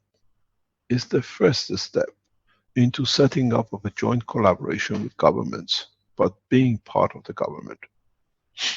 The reason we are in this building is because Keshe Foundation Ghana is 25% owned by the Ghanaian nation, is their assets. And as I made the same declaration to Italy, that when the disaster came, we opened the assets of the factory and everything we have to the nation. We've done the same thing with Ghanaian government. We have 75% shareholding, but our assets, the income, will go to the nation. We take what we need to live, but the income from this establishment, from the factory, will be available as long as the nation needs to pay the huge debts they've incurred in the last 8 years. At least we pay for the scientists, we pay for the technology development, we pay for a lot of research. And as I said to the leaders of this country, our share belongs to the nation. We are not siphoning it off. We are not taking it to hide it somewhere. And we have asked, very soon you will understand, the Keshe Foundation bank account will move into the Central Bank National Reserve. Because they see the income and we become part of the national asset. Now you understand why we have been given so much opportunities, because this is the way it has to work. We control the management because we see the direction we have to go till the nation understands. But the assets of the nation belongs to the nation. The Keshe Foundation bank account in coming days will move into the central bank. We asked for it and they have always responded. Because then it can be used for everything else which the nation needs, but we have a control. It cannot be used for bribery, it cannot be used to invoice. We see it. We encourage research, we encourage scientists to come back from different parts of the world back to Ghana to add to our knowledge. And this building and the factories and the space center will add to it. In Ghana, we have a couple of NASA top scientists who are Ghanaians that are home. One has just been appointed to a very senior position in research and development. We'll bring those collaboration in with us. They'll join us and they'll take to the next step. This is how it should work. We have Barletta as a center in Europe, but underused. They are just waiting for somebody to do something. Few people are running the center, or actually 2 or 3 people ever use it. It's left there for people where whatever. Here we change the position. Most of the people you see in these pictures, they become partially working for Ghana Atomic and partially supporting the Keshe Foundation Ghana, because it's the same company. They are most of the top scientists of the nuclear industry. You have to explain to a lot of people, they have a fear of plasma. Do what I've done, and I repeated it before. Explain to them that we had a matter. We came to understand the atomic. Then we understood nuclear, and we saw more power. Now we've gone to the essence. We see the center, and it's more friendlier, easier to use. They understand. Keshe Foundation belongs to the nations, and we are one nation when the knowledge is spread. Now, as I said before, it's our annual report. Cancer research is going in full. If you have cancer, we know we ask for a donation for it because it has to support the heavy research. It's not cheap, because when you go in this level, we have to pay scientists, we have to pay for a lot of things. And we have material at the moment for 50. And this process, while it's done by the Keshe Foundation supporters around the world, is monitored by FDA. All the data is passed on to FDA, the dosage, the behavior, what happened. So we have explained to FDA officers that, as I said before, why do we have to harm the animals? There are people who are dying, and there's the same chance. We don't know if it works on the animal, it's going to work on you, then say it doesn't work. They are doing it themselves. And compared to what you call chemotherapy, is 1/10 of the cost of chemotherapy, even less. But we have to understand new ways, we have to learn new ways, and as one nation is our job. The Keshe Foundation team at top management is taking a lot of pressure, because we are diverting inventions, or what you call it, for innovation, because we need to bring the technology to a level, and you see in the investment is paying off. Building the trust, governments giving us the properties to be. When we open the first groundwork for building of the first space launch lab in Africa, the presidents will be there, the ministers will be there. It'll be in the next few weeks, because the nation is proud to move using their own scientists into space technology. There's a question, and people are wondering whether other people from other countries can attend. Like, what are the prerequisites of attending the plasma degree or joining the research and development team? And also what language is spoken in Ghana? Ghana is English speaking, is an English colony. Mm-hmm. English is a common language at all levels. So all the ministries, all the official, what do you call it, language is English. We don't have a problem here. It's not like Italy that we have to learn Italian, and English is a common word spoken. We open it up if we see that we're trying to bring, there's a what I call prerequisite to what we are doing at the moment in Ghana, is to give the trust back to the Ghanaians. This is one of my first jobs, and this is taking time. Gradually they are understanding. Gradually they are understanding in past 2 or 3 months. If we bring people from outside, then becomes them bringing it to us. I need to build the trust in Africa for the Africans. I've been here for 25, 30 years in this part of the world. I worked in this area long enough. I understand the culture. Maybe they'll become the teachers for the rest of the world, and it'll be up to the rest of the world to invite them to teach, to come and teach others at some point. We are doing that. We have been given 2 slots of half an hour per week on one of the main television radio channels, and we are not doing it. Benjamin and me, or maybe guests from across the world when they are here, it'll be occasional. Most of the teaching will be done by the scientists we are teaching. They know it. They have to come explain in their language to the people that people understand. This is the reason we brought scientists in. This is the reason every week, half an hour, they teach. We bring Ghana nations into a highest level of understanding of the plasma technology in the next 3 months. Everything has done because we interact with government. We don't go to somebody who goes somewhere. We are part of one of the most prestigious institutes in this country, which is the Atomic Nuclear Center. And it carries a lot of power in interacting with the different ministries. We are not Keshe Foundation from somewhere, somebody is here. We are here, Keshe Foundation gone atomic. We are part of, our factory is less than 5 meters, 10 meters from the nuclear reactor. We are highly prestigious position, and this position gives us access and opportunity to explain the technology at highest level. And most of these people at the highest level are highly educated people. They understand it, they see it. It's strange enough, Benjamin can tell you if you can get him online. When we go to high level meetings and we explain, Benjamin is good in explaining what they've done, who's used what, their first reaction is, I have some water, my son or me have this problem. We walk out with bottles left behind where we're going to introduce. We already have the people converted because they do it themselves. They bring their secretaries in one of the top boards, organizations in this country. We were last week with Benjamin. The next time we went there a couple of days later, because we had to do some other work with them, the head of the organization, which is one of the top national organizations in this country, and the head of the section says, can you help my secretary? I already spoken to secretary, this technology is here. And she says, I gave birth, I have this problem. It took me 5 seconds. I said, this is what needs to be done. In these ministries, in these offices, they already start using the material. And they say to the boss, it works, I can sleep, I feel good, this is changed. We are not converting, we are educating. And this is what has got to be done.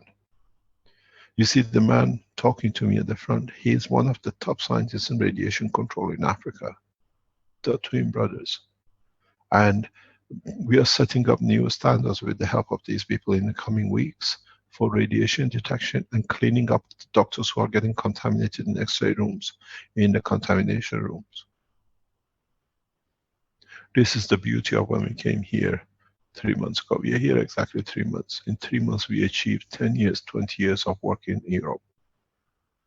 In Europe, because of the L, we got nothing but to shut out poisoned and blown up and everything else. Here, they opened the arms. You see the facilities. We offered the same technology to Belgium. We offered the same technology to Italians. But shutting down, listening to the lies of these people who run all the time. A 70-year-old man, computer hacker, pedophile most probably, revenging on the loss of his brother, damaging so many people's lives. He will spend the rest of his time in a 4x2 cell. Mr. Keshe? Yes. I got that video if you want to. Go ahead, please share it with us. Somebody else has to stop sharing first. It's Rick. Yes, go ahead. Should be able to there now. Okay.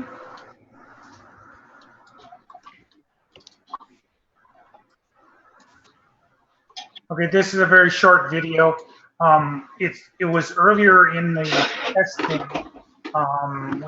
We had one of our transformers was down, but we still generated significant fields.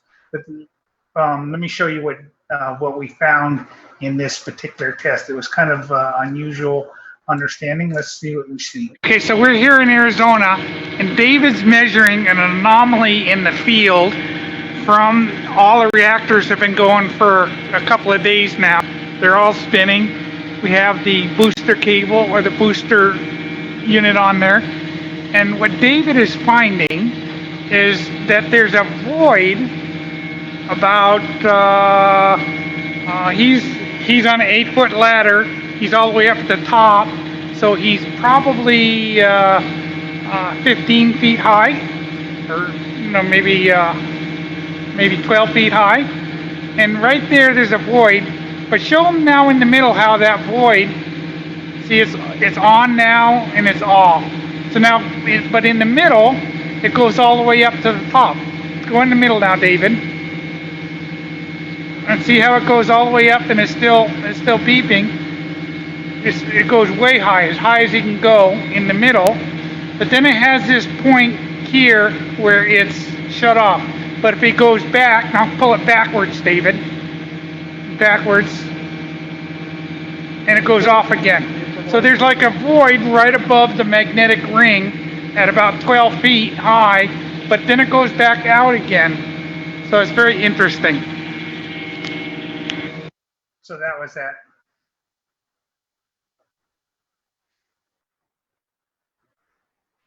So I don't know exactly know how to explain it, but that void has gone away since we've gone back to the other configuration. Yeah, this could be because of the condition you create, because of the fields. There are fields in there that you don't see because of the turbulence of the magnetic field flow. There are a lot of things which I have to explain. It's important that we understand these things. How what I've seen partially missing in or not understood in the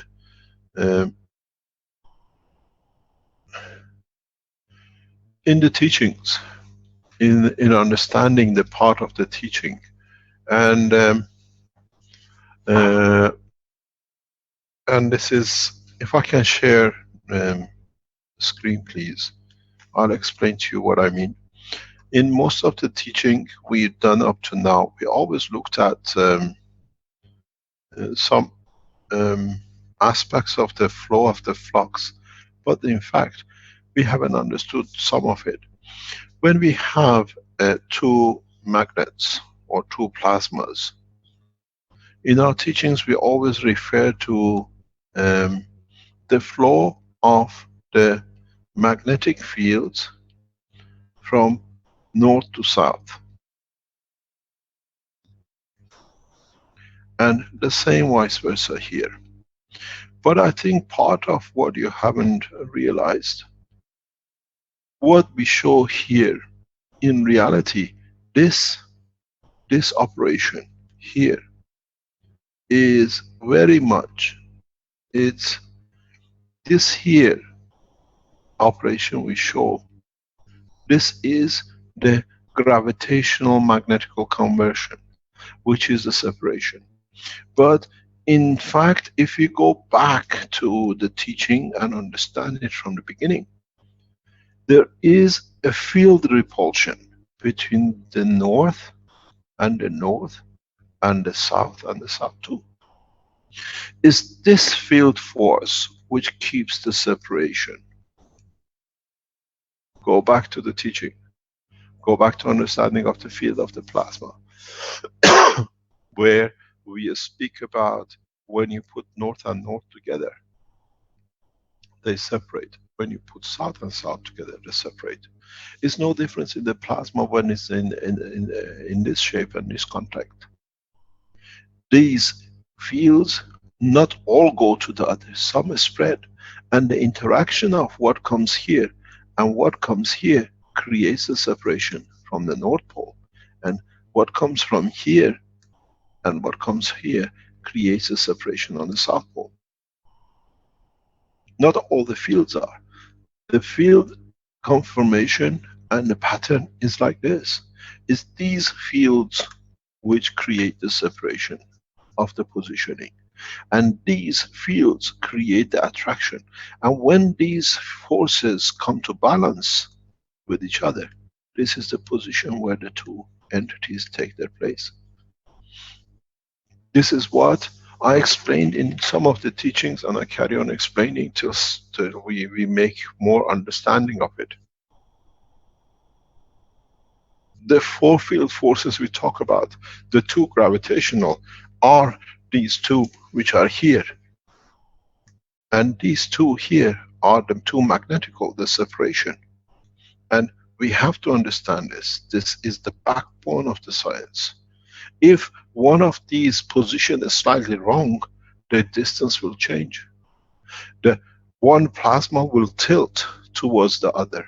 This is the position of the Earth, because we are in a way giving more or taking more on the gravitational, and this gravitational in respect to our environment has tilted the earth into an angle.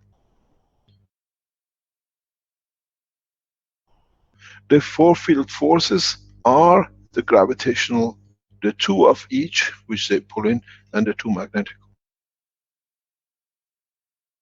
So if we go back on the whole understanding, so it becomes very easy.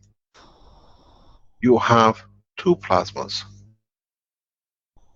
and you have the four field forces which you have created, the repulsion and the two of the attraction.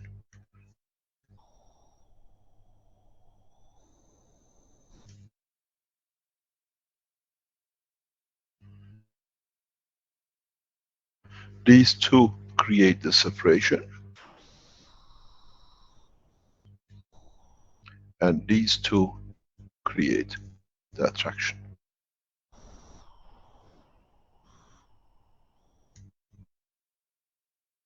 Now you see, this is what we need to understand. That's how plasmas stay separate from each other. That's how the positioning is created. And if we change something in here deliberately, we tilt one in respect to the other. You're a spaceship, angular lift. How much we let gravitational to become stronger than the magnetical decides the angle of takeoff or the angle of landing.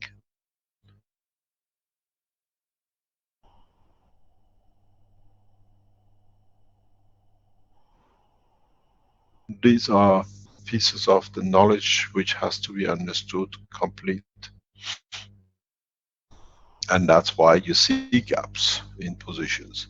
You have vortices of interaction of different coils, and in some places you see gaps. These gaps, these are what you call like a black hole. You can fly through, you can use it. You look for them in certain specific conditions because they have a strength beyond your detection strength. So it means they are tuned to somewhere else, that they exist, and in existence they are connected to something somewhere else where you want to be if you need me. So when you look at this, maybe you understand more where the repulsion comes from, where the attraction comes from. This goes back and then into a lot of interactions and attractions. A lot of things has to be explained. One of the things I've been trying to bring up in the teachings. Maybe you can keep this picture because it's very important. It's part of the teaching which I have not understood, and what I keep on referring as to the four field forces. This is number one, this is number two, this is number three, and this is number four. Something which is important, now that we are entering into the different dimensions of understanding of the technology, it is important for us to take to the next step in understanding deeper the science of the creation. I have spoken about this in a couple of teachings, and I think it'll be important for us to be able to understand more after 3 years in where we come. We speak about the soul of the man. We have found, or we think we have access to it because now we can place it. Roughly the position, the inertia, the soul of the physicality, which is somewhere near the heart. And we have the emotional soul, which is somewhere in the center of the brain of the man. And when the two interact, is the interaction of the physicality, very much like what we see. Just turn it upside down. Turn it by 90 degrees. And what you will see, it's very, very interesting. Let's go and see how we can see and how we can understand something which we never understood. The body of the man has chosen the position of his soul because of its construction. It's very much is a two-level entity. It's like Earth. It has gravitational, and then it has an inertia. The physical part which is the inertia part of the man, which is interaction with the physical part of it, which is to the ground, to the earth where it came from, with the matter side of it. Because something which you have to understand, and I explained this in some teachings. When you look at the body of the man, you have the emotional side, which is the brain and the soul in it. You have the physical part, which is from the neck down. Each one has its own soul. Each one has its own central operation of the mass. This is like the inertia part. And this is like the, what we call the gravitational part, maggrav part. The two work in conjunction and in interaction with each other. That's why your heart falls with your emotion when you fall in love, when you have a fear, when you understand something. So, in fact, the two parts have chosen, and they have the inertial part of the soul and the, what we call the emotional part of the soul. The question comes, which is being a mystery in the world of science. This is the history of horizontal people.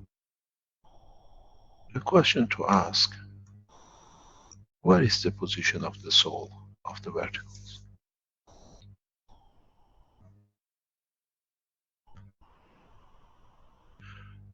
We know they have emotion.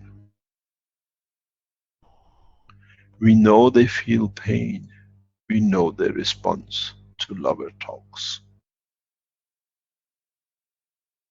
But the question for humanity is to understand, because the first enigma is the plant which man has been all the time with, and he never understood.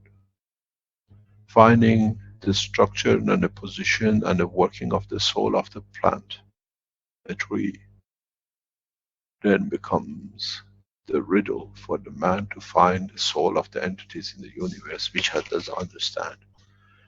You see a structure walking on the ground. Is the soul at the bottom of his feet, or is it on top of the position of what you think is the head? Where can you target your emotion? Towards the soul. Where can you target your soul? Towards the soul of the entity, that you can get a response. It's no use looking into the sky when it's on the floor, just because you see a physical manifestation going up. This becomes important, because now that we go into the agriculture, we understand, we touch the environment of the plant, that it creates a condition that the pests and the parasites and whatever, being a being or a tree, vertical moving or horizontal moving, the parasites don't want to be there, because you change the environment. But have you changed the environment of the tree, or have you touched with what you've done the soul of the tree, that it has changed its manifestation? Have you given the guarantee of the success that they'll survive? You made it much easier. that has given it a chance to change. We see in the man, we give people with psychological problems zinc oxide with CO2, maybe a little bit of CH3. They change, the posture change, they stand up. They don't stand abuse, the pains go. So does the tree. So does the plant. Do we understand this, that we can implement it across the universe wherever we travel? The question I put to our agriculturists, to all of you, where is the soul of a plant? Where is the soul of a tree? We have videos, we have cases where the physical brain, I have shown this in one of the teachings, private teachings, where the person has gone through operation, and most of the physical part of the brain to do with arms and legs are taken out because of a tumor. So when you look at the person in the video, you see it's totally flat. It's just like they put a slice through the brain. But the person is still alive, the person still talks, but he cannot move. It's been in bed for 5 years. The soul is still there. That's why when the doctors cut at that time, they didn't understood the position of the soul. Somehow they bypassed it. They've taken the physicality part of the brain out. In understanding that it can literally bring all the working of the physical part of the brain into one point, even into a spinal cord, we encouraged and we brought the position of the wish of the will and the emotion of the soul into one part of the body of the person. And the person, after 5 years, literally walks off the bed, walking. Being able to move their leg, being able to hold things, being able to write again. These are all being videoed. It's not a dream. So we can bring the emotional part to the soul. But what is the soul of the plant? Why, when we cut a tree, the branches of it, nothing happens? But if we cut a tree at a certain point in a certain place, the tree never grows. Does the soul of the plant sits along the strength of the length of its body? Does the soul of the plant connected to the root of it? Does the plant go through the same emotional condition as we do, and he gets cancer? He allows fungus on the skin. We call it parasites. Pesticides. We use to overcome them. What about now that we use the gas material and we rub it on the skin and we see the changes on the skin? We cannot do the same with the plants, with the trees. That we give them the point of comfort. We move the cancer in a position that the body finds a new position. This is what we need to understand. This is the endeavor which we have to take part in to understand more about our own planet.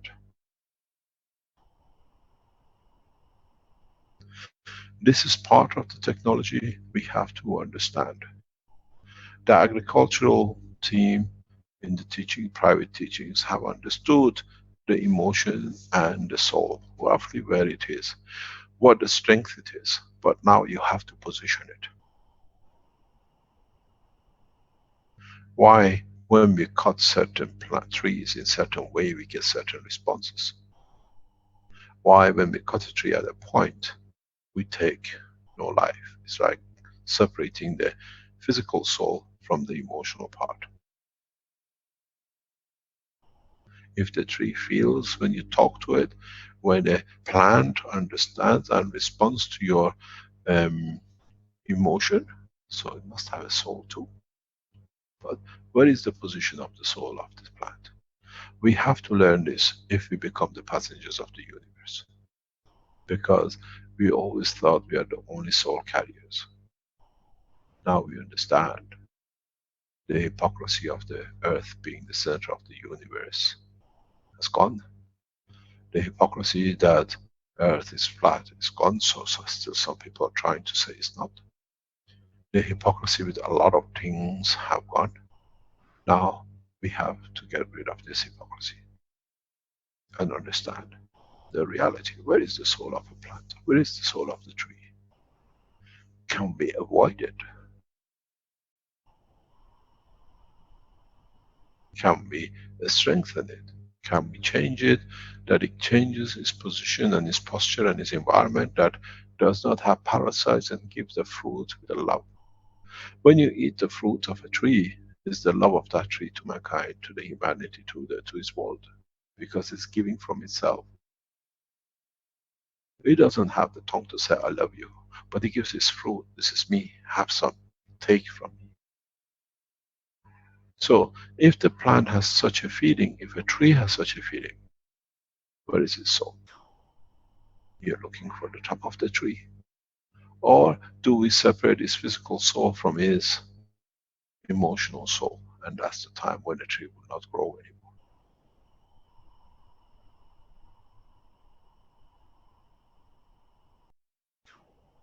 Can we find this point?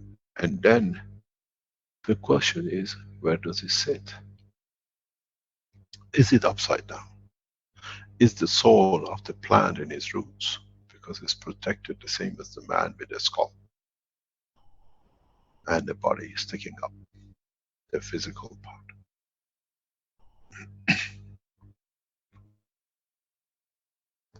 These are the questions which humanity has to find answer for, to be ready to understand whatever see you in space does not mean the soul steals all the time on the top. You target the wrong end, you pay heavily for it.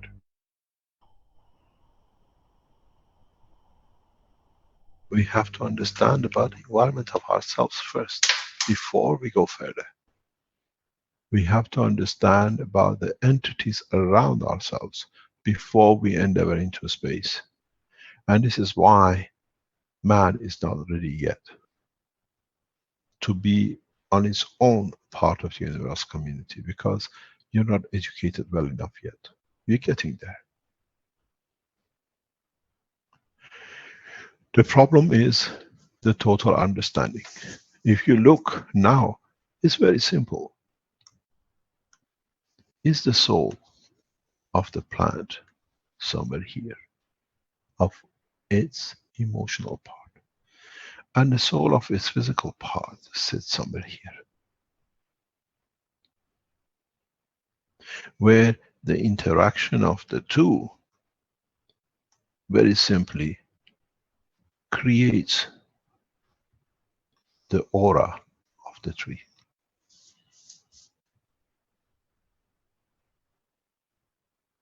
Where when we interact and change and give to the emotional side, changes the physical, the aura changes, and this new dimension of aura, they cannot exist, that type of parasite.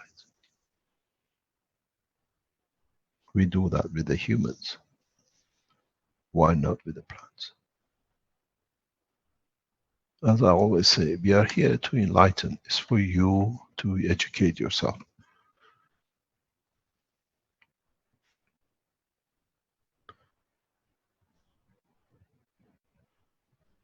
You got to understand the totality. You got to understand the interaction of the totality within the structure of the plasma of the entity. The biggest problem for man in a space will be and is, like any other travelers of the universe, control of the emotion in respect to the soul and manifestation of the physicality.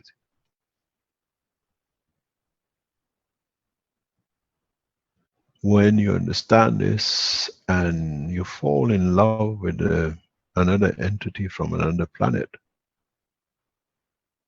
in the emotion of the love, in being wanting to be with, you affect your soul that creates and manifests you in the shape of the lover at the point of manifestation. In Farsi we say گر خواهی نشوی رسوا همرنگ جماعت شو, means if you don't want to stand out, you better become part of it.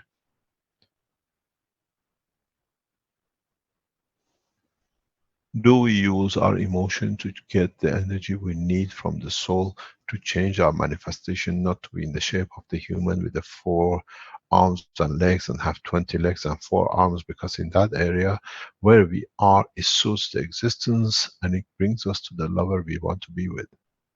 The soul is the same, the emotion is the same. It's the physicality of the position which we decide to change through our own emotion.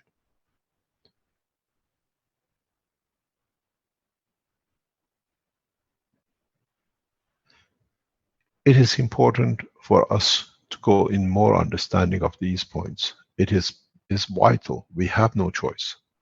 Otherwise, in a space we'll misread. We talk to the foot where the head is on the floor. As I said, we are too physical and we always look up, that the more the head stays up. It could be on the left side, in the middle, or the right side. You have to see the behavior of the performance of the physicality.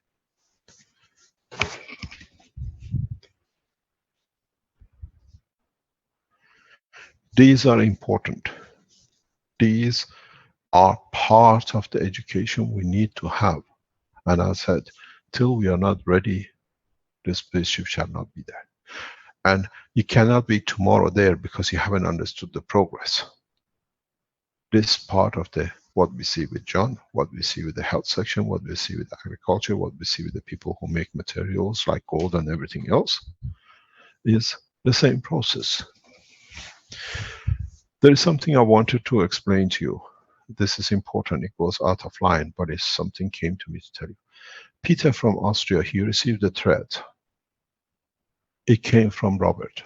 It's registered. You can sue him for the attacks he's done on you, and the threat is made. You're Austrian, contact the police in that section. I just received a note from security services. Please advise. Peter, you know you're from Austria, you received threat against you. They're monitoring what's happening in the background, not getting informed. Please contact the Austrian police, which you have, and make sure you register your claim against the threat Robert has made you as Austrian. He will sentence immediately. They're after him. They start the procedure now. Sorry about this. You have to understand the whole process, the whole structure. I'm getting information.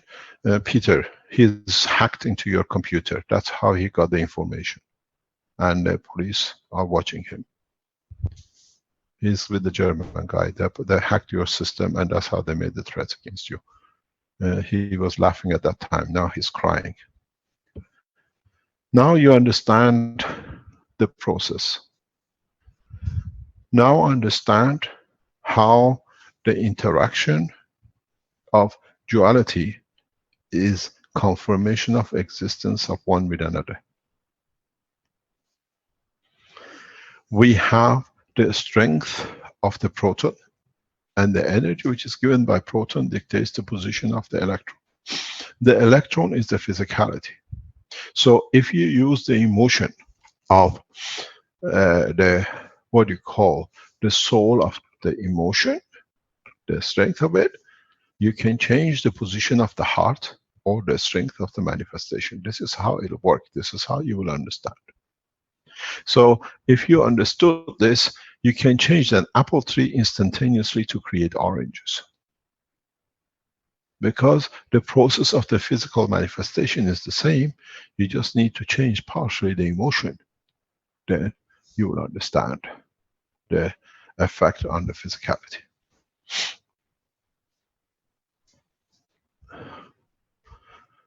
These are what is important to us.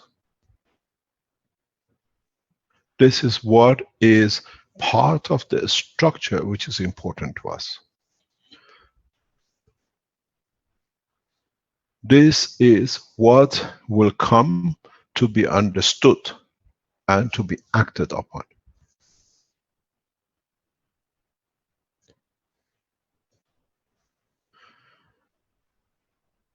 This is important to understand, that the life in any dimension in the universe is the same. It depends how much of the emotion side you want to give for the presentation and the position of the physical side. Give you an example. We are not aware of the existence of an atom except the Coulomb's barrier or the atmosphere, which is created by the proton and enhanced by the motion of the electron.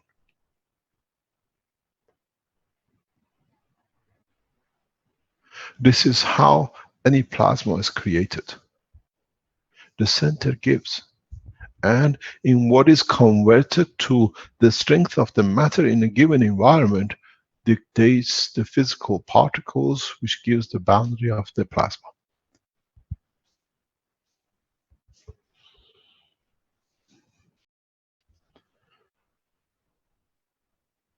If you understand this, and you understand the picture which is on the screen, then you understand how you change your manifestation according to the strength, according to the environment which you give, because the soul part here very much in strength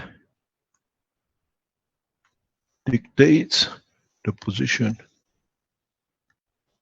of the physicality soul. Now you have become a tree in a space of new dimension.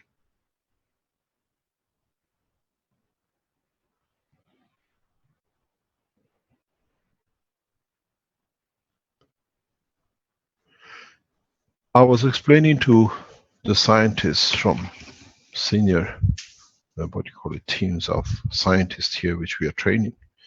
And when I explained to them in how now we understand the creation of amino acids from gaseous part, and we understand the creation of matter when the gaseous part interacts with the physical part, the scientist was bending back and forth and he was saying, how come we missed this?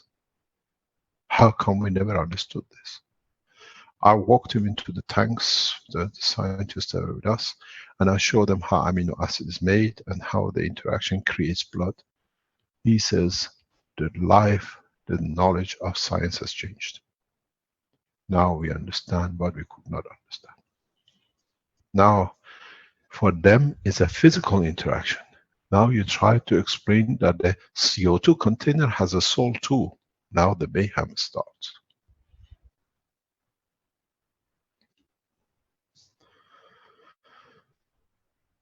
The ganses you make at the bottom are more powerful than the gans of the amino acid. The amino acid on the top becomes the physical manifestation of the existence of the CO2 at the bottom. Your animal is upside down. Yesterday in the teachings with our people, I showed them, I asked for a leaf from the mango tree we have in the garden. And I said, look, I put the leaf sideways. One side is nano-coated material. They could see the difference in the color of the leaf back and the front. And one side is the copper. In between this layer, you're producing CO2, the same as your copper here. And you see on the top, you created fat. So now it's the leaf of the plant has got fat. We always assume the water and the nitrogen given to the plant gives life. No, the water and nitrogen creates a new environment. How much amino acid is absorbed from the environment? That's why you have that greasy leaf. That's where the energy comes from. That's why what we call greenhouses are useless with the new technology, because they create a barrier for the fields to reach the plant. So now we understand more, but we have to understand the operation of the physicality and the soul in respect to the space. That in the space we don't talk to the toes, but actually the brain and the decision maker is at our foot level, standing upside down.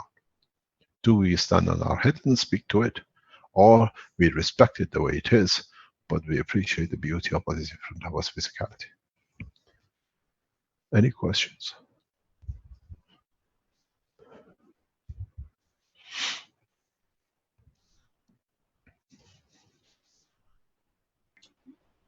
Well, thank you, Mr. Keshe. Yeah, we're here. Just remind people that if you're a viewer, I can promote you to a panelist, and then you can ask your question. And if someone is a panelist, you can offer to speak if you have a question. Thank you very much. If you don't have any questions, you can ask or share what you wanted to share with us from the United States you received. I'm receiving more information. The security people want you to, anything you received from threat from these guys, please register with the police in Austria urgently. There will be a process for his arrest, most probably in the next few weeks, because they'll pile it up the way we did with Alan Sterling. Now, we know the threat made to Peter came from Robert with different names. He calls himself, is on the website, which is done by the securities. Fill in a form for the threat you received against him, and the security services are downloading his computer, already been done, and he will be committed. You don't go and make terrorists out of cybers because people are somewhere. You did us a great deal in writing to the securities in Ghana, because we watched all the channels which you introduced yourself. You opened yourself very, what we call in the English language, belly up, especially Mr. Sylvester. Very strange situation which is coming up with regarding this gentleman is that he was present when the black man was there to shoot me, because he was actually carrying the gun. When his colleague got arrested, he had to be there pretending he's the cameraman. So your hand is very much open, and the security forces are watching you, sir. And as far as we know, Korean government is not happy to have a terrorist in amongst them in internet or in physicality. Carry on, please.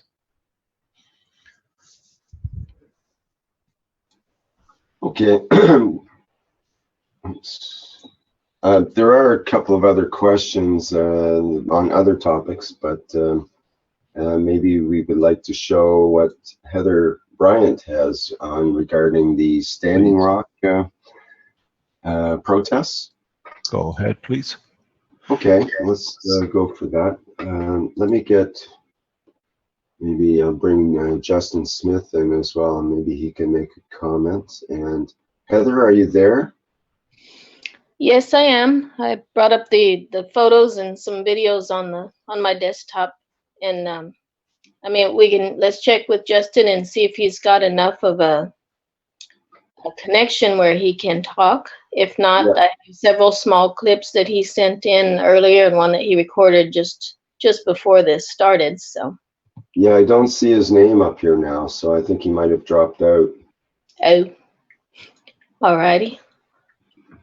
Okay, so are you able to show what you'd like to show then?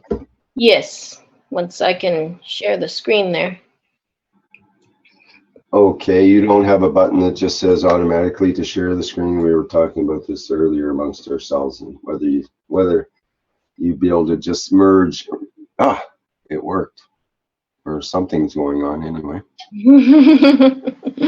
Okay, let me. No, I stopped sharing, that's why. Oh, okay. Well, we were trying to decide whether we had to actually stop sharing. Can you please cover your screen? We see too much. Just try to share first. Put what you want to show first, please. We are seeing too much of your screen, and these Mr. Roberts are very good hackers. Yeah, you shouldn't show your desktop, Heather. Just show the picture or folder you want to show there. Yeah. Should actually have the pictures already up, and then Thank you very much. share them. Okay, I'll try to toggle back and forth there with between the two.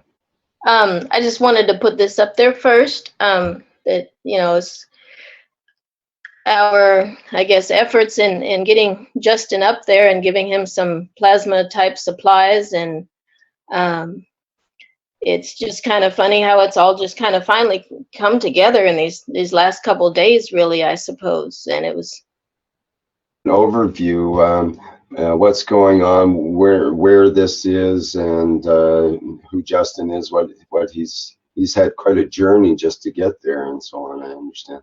Exactly. So I'll try to. There we're talking about the in Dakota, which is they're having a protest over the pipeline that's going through and whatnot. And there we go. Okay, good, thank you.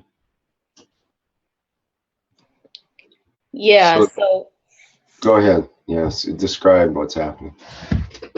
Yeah, so you know, there's a pipeline that has been being built through our country from Canada all the way down, and I guess they have plans on taking it underneath the Missouri River, and that's also going through quite a few different Indian reservation lands. And of course, you know, the Indian people are very conscious of their connection to the land and the water and the value of that, and that usually when they put big pipes of oil under big bodies of water, things don't go well, and you know, there's often spillage and things like that. So that's my understanding of this situation, that the many tribes have actually come together to go up there and be part of this, and they've been doing this on and off for months and months. It just happens to have gone through winter now, which has made it a little more challenging for people that are visiting there. But people have just actually camped out there to to come together as tribes to do the different types of ceremonies that they do, and to kind of keep an eye on the process as it goes through the different legislative processes, which there was a big one yesterday where Trump was brought up the different executive orders. There's some video on it, but this just kind of summarizes it, that he was given the executive orders about going ahead and continuing with that pipeline, and he did sign those. And one thing that I heard when he was signing them is he would hold it up, he'd sign it and say, yes, I'm signing it, and it's subject to renegotiation and terms by us. And he kept saying that very poignantly with each of them that he was signing. So I don't know, my glass is perpetually kind of half full, so I kind of saw that as a possible opening with something.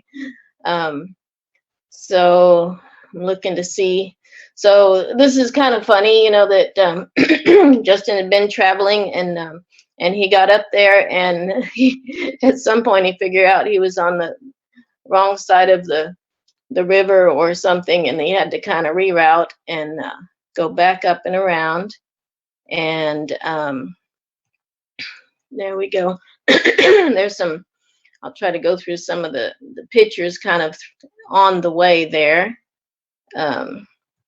He was sending us back. Oh, this is kind of funny. I guess that's in one of the, the potties there, because it can be rather chilly up there. Trying to remember what temperature he said it was. Pretty low.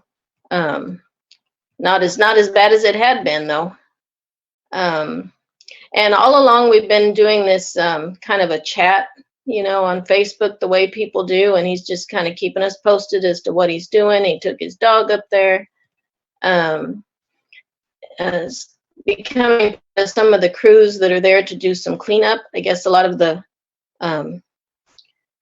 like the ex-military people had been up there, and there were thousands of them, I suppose, and a lot of food donated. And this is just an area where he noticed there were a lot of things that weren't used, I suppose, and just noting that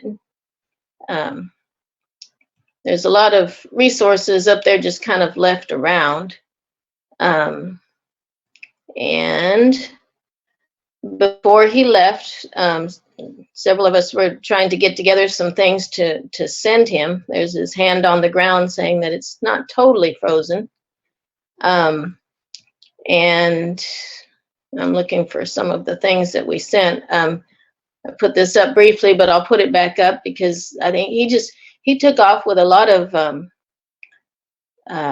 just faith, I suppose. You know, he didn't have much on this GoFundMe. It was, I think when I looked at it, it was like $75 or whatever, and he just got in his car and went, which is amazing.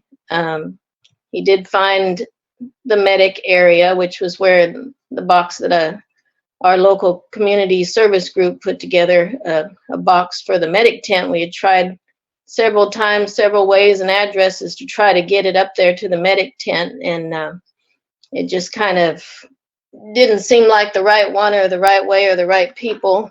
And so I just kind of put it in a closet, and then a week or so ago got Justin kind of hooked up with all of this, and he got us a mailing address and said he was on his way. So we just mailed it there. There's also a beautiful person in France that had put together a rather large box of various plasma things and sent it that way. I'm trying to find her pictures on here. There we go. So those are being sent up there. I don't know that they've arrived yet, but a lot of things were put together with love from France. We both put in a lot of, laminated instruction sheets of how to use the different plasma waters. I put together something more for the medic tent, with the different types of things that we use.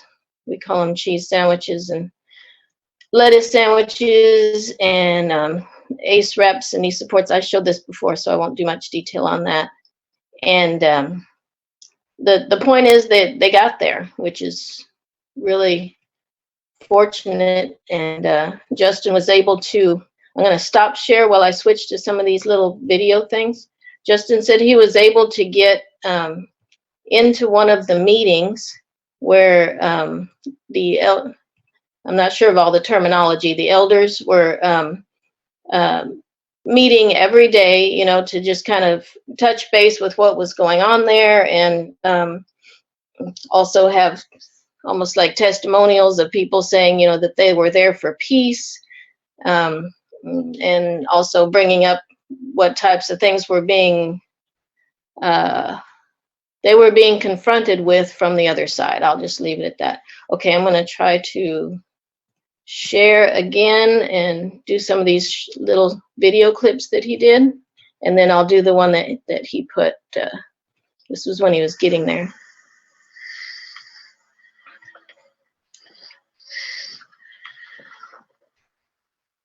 It's rather chilly still. This was just yesterday. Got a lot of cleaning up to do.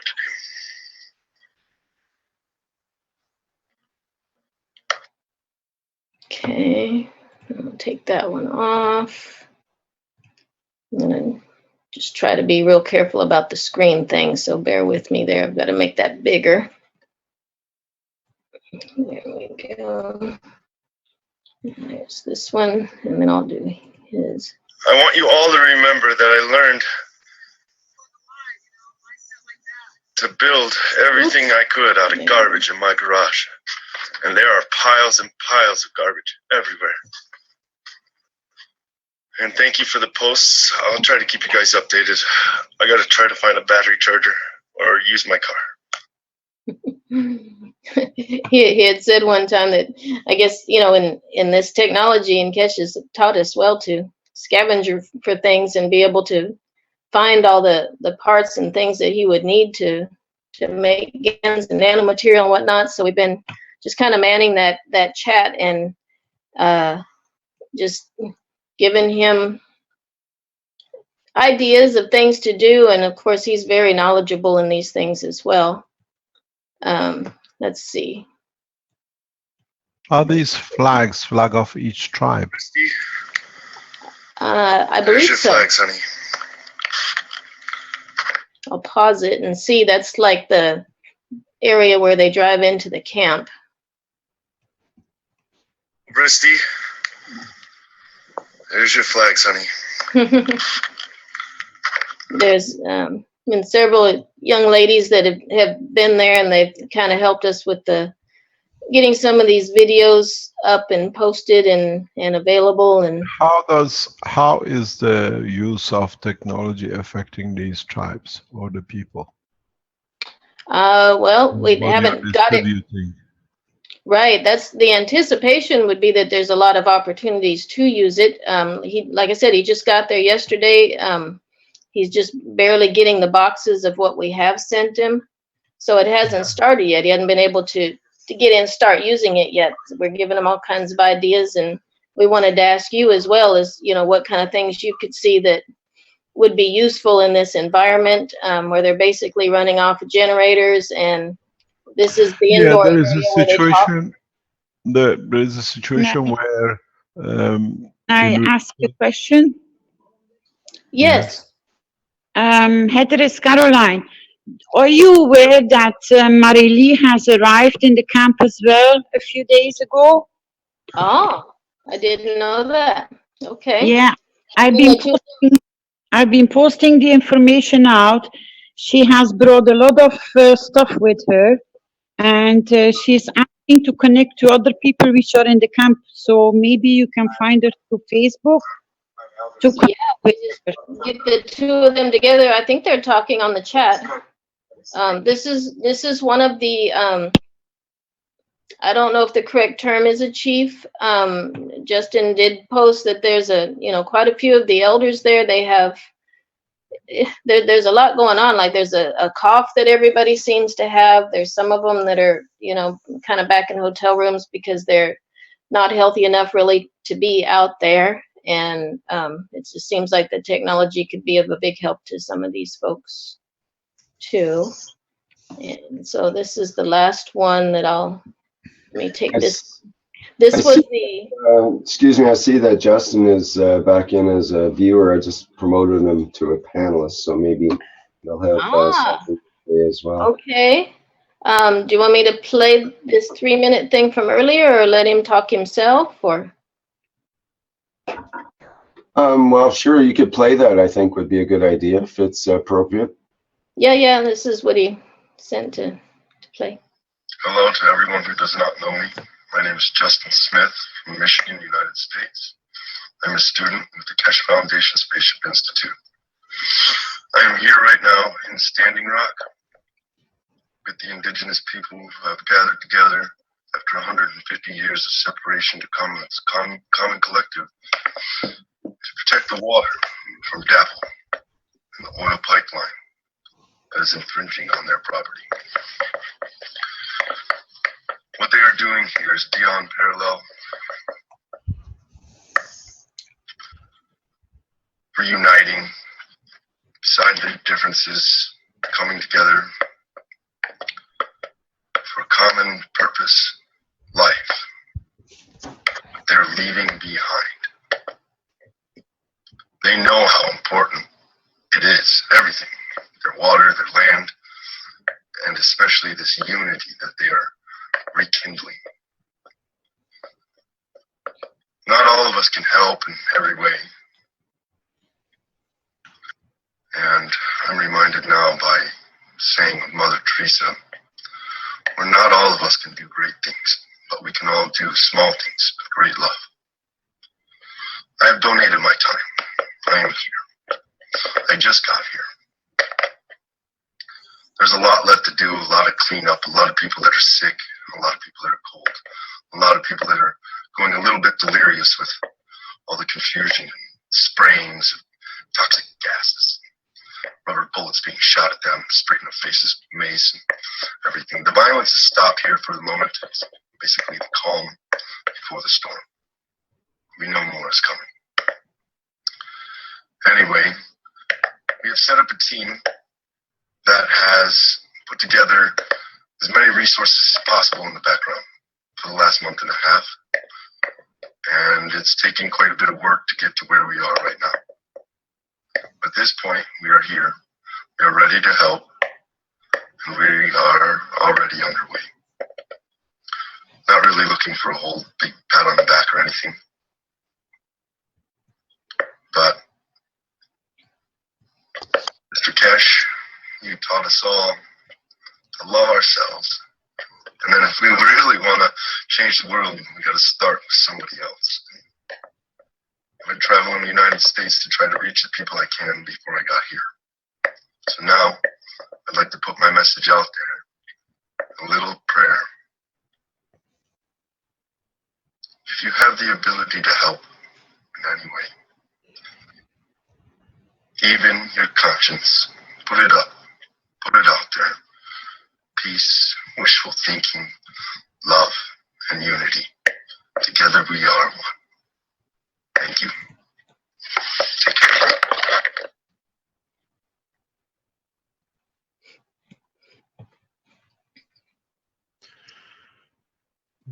It's very nice to hear what has been said. Maybe we can give you a few tips. Maybe it works. What we are testing in Ghana is the temperature control. It's important for us because Here we have a condition of 35, 37 degrees, 40 degrees day and night, mostly during the summer. It's all, even now, you're in 35, 36 degrees dry. What the people are testing actually started yesterday, and we know it from the other places, from other research, is that the gases have the ability to control temperature. We have to find the right mixture. It'll be interesting to know if you can wash the body with CO2 or the extremities like the foot. Would it hold the body temperature at 24, 27 degrees? Or would it hold the temperature that you don't feel cold? Maybe in your time there, you can ask people to test it. Mixture of like CO2 and copper oxide, and see if that brings a change to take the, in a way you create a new environment around the body that it doesn't feel the cold. Does not matter where you are. You can walk in the snow, you can sit next to the fire. We've seen this effect in other places. In your position, maybe you can test it yourself or others who are around you, washing the socks with the CO2 copper oxide and just wearing it. Don't forget, we were just teaching that we create a new environment. This is what we are testing here. Maybe all the gases you carried in a mixture of zinc oxide, copper oxide gives you the feeling of the warmth, and the body temperature stays at a temperature that you don't even need to wear so much clothing. We have to test. Now you're in opportunity, and these people are in need to be there in that position. Hanging up these patches which you give them to go on their body, would it be better to hang these patches in the tent and see if you can change the environment? I do that in the lab. Put boxes or bottles of the gases in different positions in the room. In interaction, they create a motion of the fields, and that motion creates warmth. Put on one side of the room or half a liter bottle of gases of CO2, and on the other side of the room a quarter. This works by mass. In transferring energy from one to another, you create flow of the fields, and the interaction with the body of the man, it creates warmth and heat. Tents cannot be cold. Mr. Keshe, I think some of the clothes that are shown in this picture have been sprayed with GANS water. Is that true, Heather? I unmuted. Yes, that's when we did our community service project. We had everybody bring hats and gloves and things, and we made the peace GANS, which was a mixture of all the three hemoglobin GANS, zinc oxide, and CO2, and we sprayed it all over all of those things. And dried them thoroughly, and then we, attached a patch to each of them so that they would have both of those situations. Caroline has a very good guideline. She says if you want to know if your GANS patch works, CO2 GANS patch, touch it. It's always cool. So CO2 creates coolness. You need to use copper oxide, zinc oxide. Or would you need to use CH3? She has a very good rule with these things, and she says whenever you touch the CO2, it's still got energy, you always feel cooler. So you don't use the CO2. You use the copper oxide, zinc oxide, or you add sugar, which is CH3, to create a variation in it. We don't have the frost here in Africa to test it. You in the snows within a matter of minutes, And then one bottle of the GANS mixture, right mixture, can serve a lot of people. Don't forget, when the gas touches the skin, the plasma GANS stays with the body for a long time. Mr. Keshe, what about a GANS of, say, cayenne pepper or some sort of hot pepper? Hot? Well, if you're standing in standing rock in 30 below weather. Try it. This is the beauty of this technology. Try it. Why not? There is always a reaction. But on the other hand, the cayenne pepper is used for in the Mexican culture for cooling. So it's interesting. Maybe the CO2 GANs, in spite of being cooling properties, maybe in extreme cold, it actually starts warming properties. We see many effects. We have the people are in the position have to test it and tell us. Like we're told the Ganses don't freeze very easily compared to regular water, for example. So maybe it's kind of an antifreeze for feet in a way. We see in Italy and in other researchers that there's a threshold of the amount. If you add 25%, you might still feel, oh, it doesn't work. But if you make it 50-50, it might work. There's a threshold. Well, that's the way with antifreeze as well. In a vehicle, for example, you put in antifreeze, but it actually prevents the overboiling of the water as well. So it works in both directions. It keeps it from freezing. Let me tell you, sometimes part of the work which Heather was explaining, part of what we've seen, the gentleman was just explaining in his talks. We keep on talking about the contamination which the pipeline is bringing to the land, to the ground. My ethos always has been, don't fight. Fight takes too much energy. Let them do, and when they are exhausted, it's like a boxer. Let them use all the punches, and when they run out of the punch, you just open it up and they fall. So what this comes to is, here in Ghana, because as I explained, I think a couple of teachings before, we have started to look into the structure of the oil and the oil products. And past week or two, in the level we are working now, we have asked, and most probably next week or two, we come to an arrangement with a Ghanaian national oil company, where our researchers in the foundation, in the factory, because one of them is an oil specialist, we have two of them with us, that we start looking on coexistence. What coexistence means, okay, the oil industry wants to pipe this oil to make man rich, but the oil is damaging the ground, which the Native Americans don't want to have it. Maybe in the next few days, we are seeing things, we are doing tests are going on for a week or two now in the research center here, is that we have added certain gases to the oil, and we see that it's becoming like a milkshake. So with this technology, can we create an environment where the natives have their clean environment, and the ones who are after the oil will receive the oil they want. I think that's a good compromise. If the Americans want to get access to all the oil to become richer because they paid somebody somewhere off, irrelevant of whatever it is, let them do. But we try to find a solution that we can change the oil in what is the fear of it damaging the water. We see oil in a different way in Keshe Foundation, our research here. Let me explain to you, understand much easier. Oil is not a fossil fuel. Oil is a protein-based product. A protein-based product which is connected and linked up with more hydrogen and carbon to keep its condition in interaction with the minerals of the water.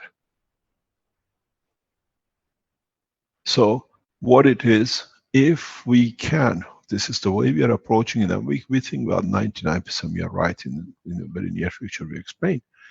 We can change what is the menace of the oil into a food for land. The protein chain to become protein as we use it for whatever, and the CH bond to become a sugar bond, or like a fertilizer. This can be done. We see this. So there is no use for fighting each other and spending so much energy. In the new science, we look for new opening, new structures, new way to connect.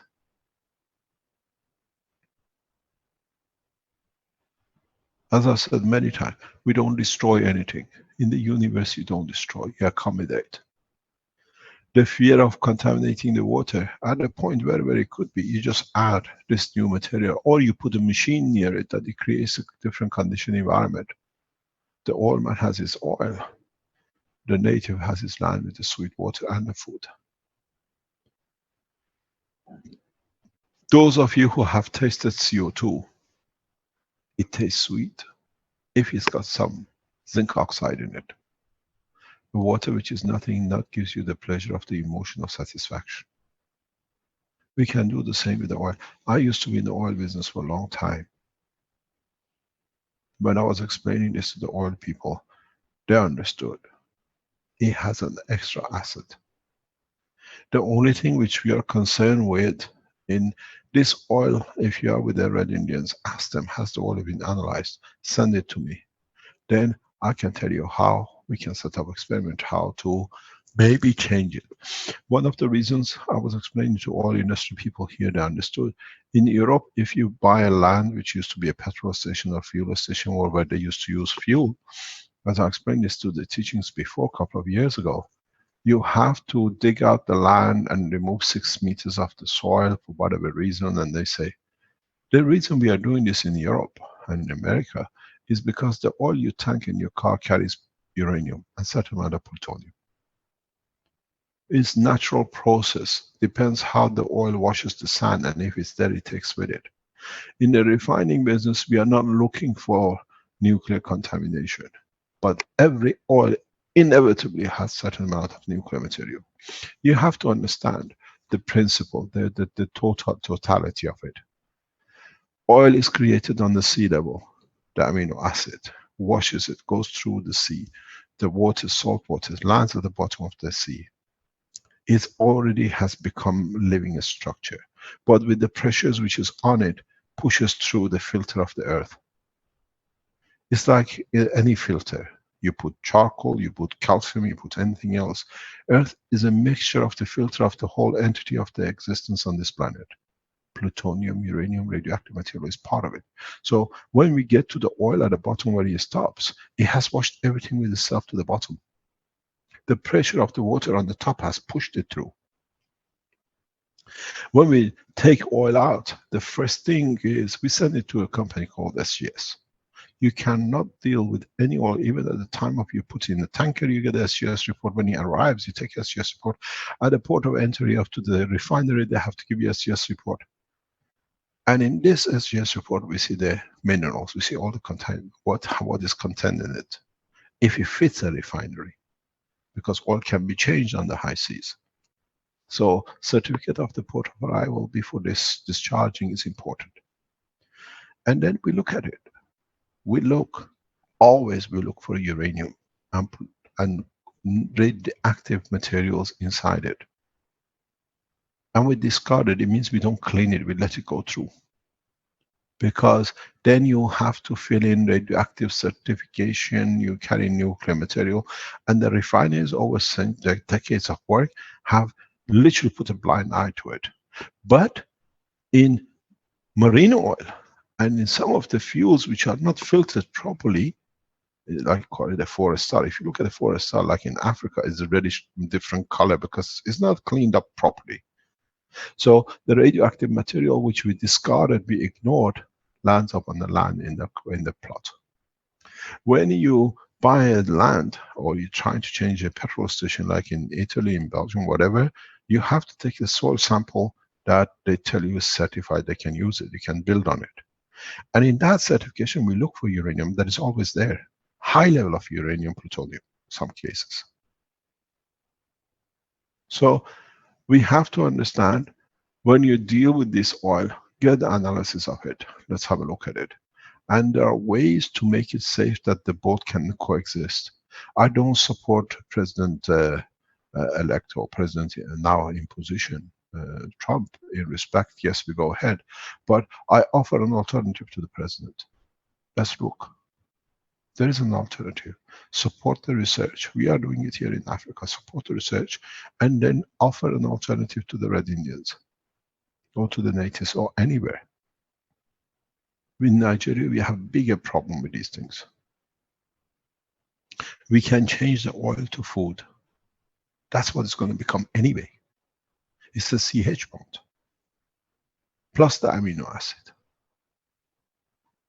In the oil industry, we rely on 43 to 47% of the fuel of the petrol when it comes that you use in your cars. The rest is the minerals which gives value to the product. So people in the oil business, we understand the position. People in the natives, we understand position. Let's handle it scientifically. Let's bring the wishes of the president and the wish of the nation together, but find a scientific solution for it. Don't fight. There is an opportunity we can do, and we have the rights to do it. Here in Ghana Atomic Center, we have the facilities to work. Send us the oil, dispatch it, we have a fixed address you send it to. Get in touch with the webmaster, they will forward it where it's got to come. We analyze it, we have all the facilities here. It is a very advanced nation scientifically, with some of the world top scientists, and we have become part of it. Let's analyze it. Maybe we can offer a solution that both sides find peace. There's a pipeline. The fear is contamination. Even the burst pipe somewhere, we can get there, we mix it. I can show you, I can get a video made, you see it, how we make it into a paste. Very easily, it costs nothing. But when it becomes like that, it's a food.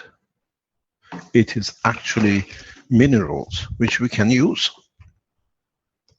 There is a compromise with the new technology, and it's our job as Keshe Foundation supporters not to push with one, but to see the balance between the two. I know this can be done. I used to be in the oil business for years.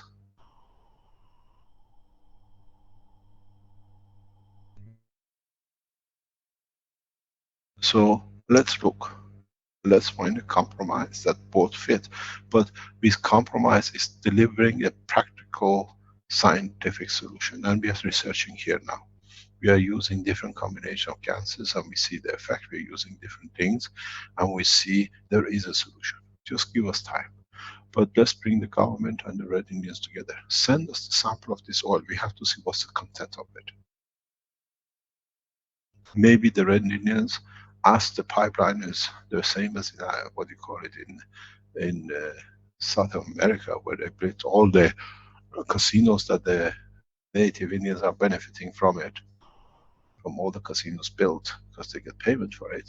Maybe not only they don't fight it, the native Indians will support the pipe, because now they have to get paid for it, that they get benefit by it. But well, for the solution. That was in the news actually a few days ago, that the native band actually voted last Saturday to disband the protesters. They're asking everyone to leave so that they can open the roads for their casino, because they're going to lose business, and that's their main source of business in the area. And the road is closed now, and they need to get the road opened. But to do that, the protesters have to leave. The pipeline. So they're in a bit of a snag there in a way. Yeah. Exactly. There is something a lot of people don't know. Pipelines pay for their transmission. The countries which allow pipelines to go through them, they get paid very heavily. When we use the gases in Germany going across Eastern Bloc nation, what used to be Eastern Bloc, East European, these countries are getting paid heavily for the use of the passage. It's a huge income, because if you can pass 1 million barrel a day, sold at $30, that's 30 million. Even if they pay $200,000-300,000 a day to the owners of the land across the pipeline, gradually over a year is quite a lot. It makes a lot of money for them. It feeds back into the local industry. Pipeline are just not pulled. Pipeline pays for the rental of the passage only. It's a national passage, which is free. So this is one man who's trying to get this pipeline through. Let him do, but you pipe, you pay. We develop the technology. We are prepared to look. We are not prepared. We are looking into it. I started looking at this a few weeks ago. And now we got, as I told, we got petroleum people, and now we ask for the collaboration with Ghana National Petroleum and the Keshe Foundation team, that we bring a practical solution. It'll be export from Keshe Ghana. It's a South African technology. We send it to the rest of the world, and we'll see the benefit of it. It's possible because I've seen it. The guys have come up with brilliant ideas, and we see it, and it's very easy, costs nothing. And even if you use it in the high seas and it sinks to the bottom, then it becomes food for the sea, because now it changed the composition. And we have to see what happens when the animals eat it. That's the next step. We've got to look at this gel, which is not a gel, it's like an ice cream. And it takes instantaneously, within a second it becomes ice cream. This bound is a molecular structure we can see, and if it changes that way with the addition of what we've done, then it's food. It has to become food. The analysis is getting done. So let's find a solution. Thank you for what you're doing. I think the whole humanity thanks you. But let's look at it out of the position where the man gets what he wants, the president gets what he wants, and we deliver what the local need, and the casinos can make money, most probably less than their pipeline. Anything else? I'm wondering if Heather was done, or if Justin would like to say something about that situation, or I know we should try to wrap things up fairly soon here, I think. Is that true, Mr. Keshe, or do you want to go for quite a while longer? We're done already. Go ahead with something else. He's here, we let him speak. If he's just joined us, tell us what he sees, where he is now. Justin, you want to open your microphone there? Let's see if yeah, see you're there. I can open your mic. I'll unmute you and see if you're available. Hello? Hi. Hello, Hi. everyone. Good morning. Hi. Yep, we can hear you. Good morning. I love you all. Thank you for all your help. Right now, we're having an issue even trying to get the materials that have been sent from France and every other place that we've collected. It's just an organization issue, really. At this point, I'm not sure where they're going, what their plan is. They are removing people from the camps. They are planning on moving possibly those that do belong here to higher ground, because during the spring season there is a flooding that comes through this area. As far as what the elders and the headsmen allow to go on, we have to ask permission. You can't just go running around trying to throw the technology out there. I've already tried that. I've met a lot of resistance on this. Not necessarily going and pushing it on anybody, but basically at this point, I can't even give it away. I don't have a warm place to make GANs. The warmest place I can find right now is the bathroom next to a heater, stove, a wood stove burner in the Porta-John area. So to even make a GANs collection kit is not going to be very easy. At this point, I have talked to the medic tents. I talked to the IT department, to the constructions department, and they're all just kind of trying to keep on going with what's going on. People are throwing things away so fast while they move out of here. They're leaving huge piles of garbage behind. They're throwing food out like crazy because they just don't know what to do with it. And there are other camps in other areas. There's more than just one camp. So to find out where the other Keshe student is, we're going to need to talk maybe more in the background, but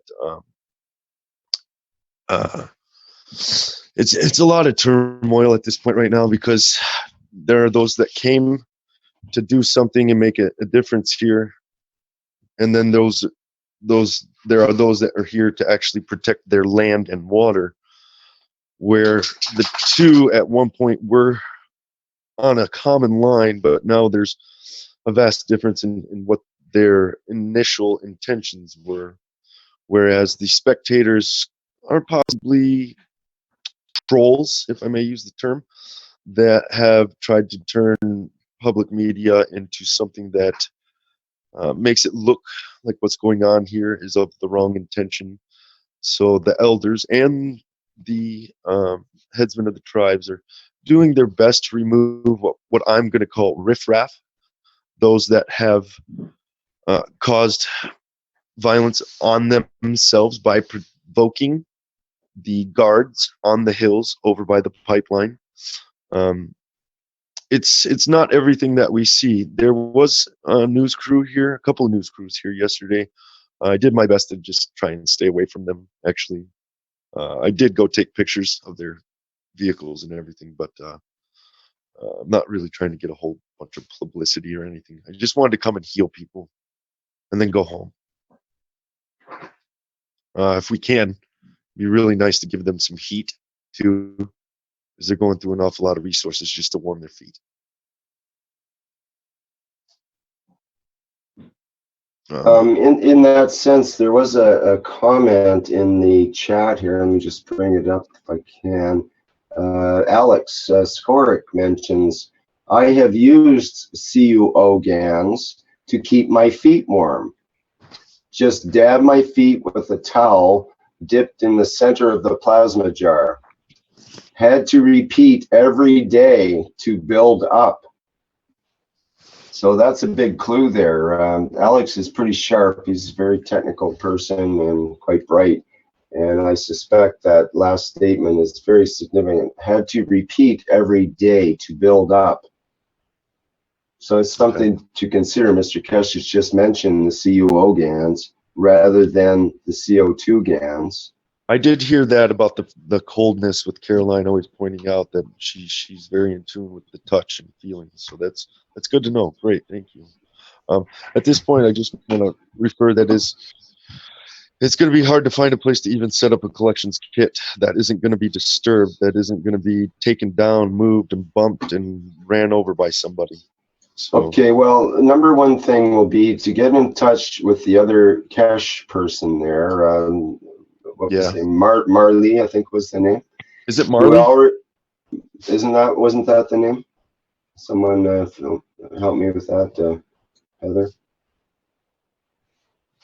I assume it's Marley, last name Rosen. I suppose I'm sending her some messages on Facebook right now because I guess I didn't realize they were both there. So if they can connect, she's already got Gansas and whatnot, doesn't she? I believe a lot of those have already been sent here, and they have been sent to the headsman, which I have not been able to physically be in contact with. We have had communication over the phone and Facebook, but at this point, I haven't seen the boxes. I haven't physically been in presence of the boxes, so it's been 3 days. I'm sure it'll happen here real soon.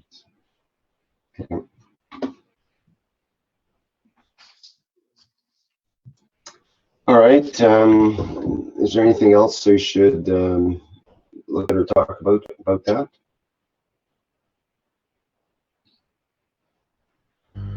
We wish you all the success, and we'll try to make headway somewhere that we can help, as we said, both sides. And most probably we'll see more, we can offer more. The problem is that the world leaders, as presidents or prime ministers, they look at a long-term plan for the nation and in keeping the industry going, partially in paying the debts of the nation, and partially in commercial point of view, people in the commerce to make money, they can whatever. On the other hand, we try to protect our environment, and maybe with this technology we find a point of compromise. Maybe it's time to find a point of compromise. It's not everything is wrong, but without commerce, the nation cannot run. Without a clean land, the nation cannot feed itself. Maybe we can offer that alternative in so many ways. We'll explain more about even the energy production in coming time, how the governments are. We're showing them how the governments can change their position in respect to the new technology. There's a lot cannot be disclosed because even the people don't understand it. It's our job to deliver a technology which works. They can see it, they can feel it, they can touch it, and then they can make a difference. But when there is many of us doing it, this is what it matters. So thank you very much. We try to support. That's why we keep this pipeline, these presentations from this part of the world online, because long term we'll find a solution for both sides. Do you have anything else, Rick, to show, or we're nearly 3 hours into the teaching? Mr. Keshe, hello, it's Jackie. Hi, Jackie. Good morning. I just received a wonderful video from a French guy. If I can share with the people. Please go ahead. Okay. There is no music on it. There is nothing. No. Okay, Absolutely nothing. What is it about? Can you enlighten us, please? Yes, sure. Let me just share the sound. It's a French guy, and he's really concerned by the water. And he makes beautiful experimentation with the swimming pool, cleaning of the swimming pool without any chemicals, only with the CO2 and copper oxide. And this is the beauty with this technology, because when we were making the transcription and translation of the kids workshop, I think to this guy, and I said to this guy, look at the kids workshop. Mr. Keshe explained how to create water. And I know you like water and you are on this field for so long time. And he just watched the video with no explanation. He makes different combination, exactly like you described in the 18th kids workshop. And he failed 1 time, 2 times, 3 times, 4 times, 6 times. But after 1 week and a half, he just showed to us in this video how he can produce water only with the field interaction. And it's a 7-minute video. I just want to play 20 seconds. This is the moment when he showed the water. So it's in French, but it's not so complicated.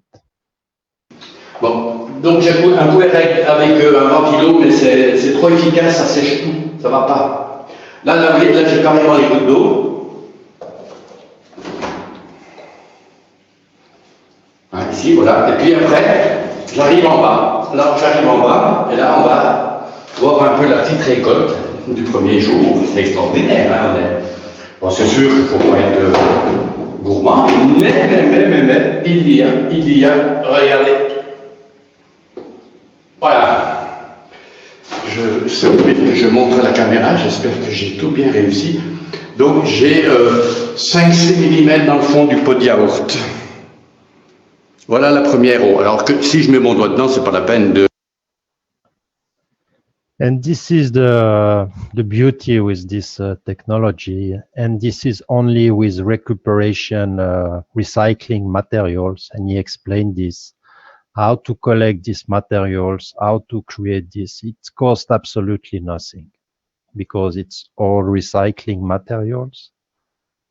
And it's so beautiful because it's a beautiful soul of France, and he's absolutely not doing that for his own. He's not absolutely doing that for the business, so I don't know why. It's doing that because he have understand with this simple technology, no man, woman, or child on this planet can suffer from hunger, because when you start producing water and you are able to do that, and then you can clean it with how we know, everybody's know, nobody will die because they have nothing to eat or nothing to drink. And yeah, it's a really great pleasure to show this to everybody. And thanks, Mr.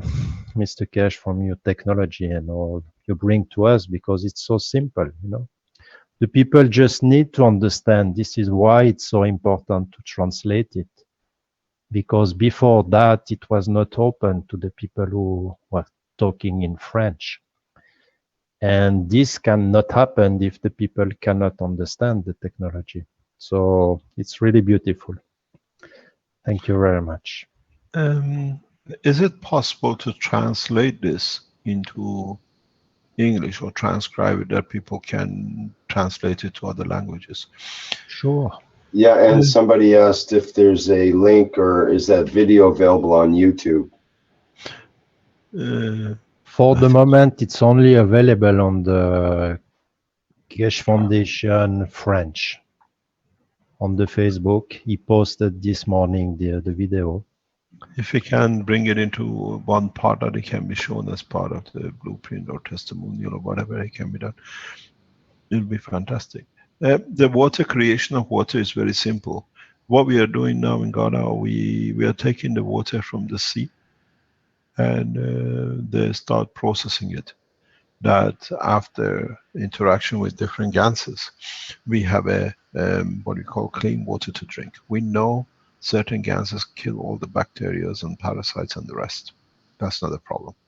We know how the biggest problem with us is desalination, which means taking the salt out. That process doesn't take long to do. And this is important for the countries like this country, like even Saudi Arabia, Emirates.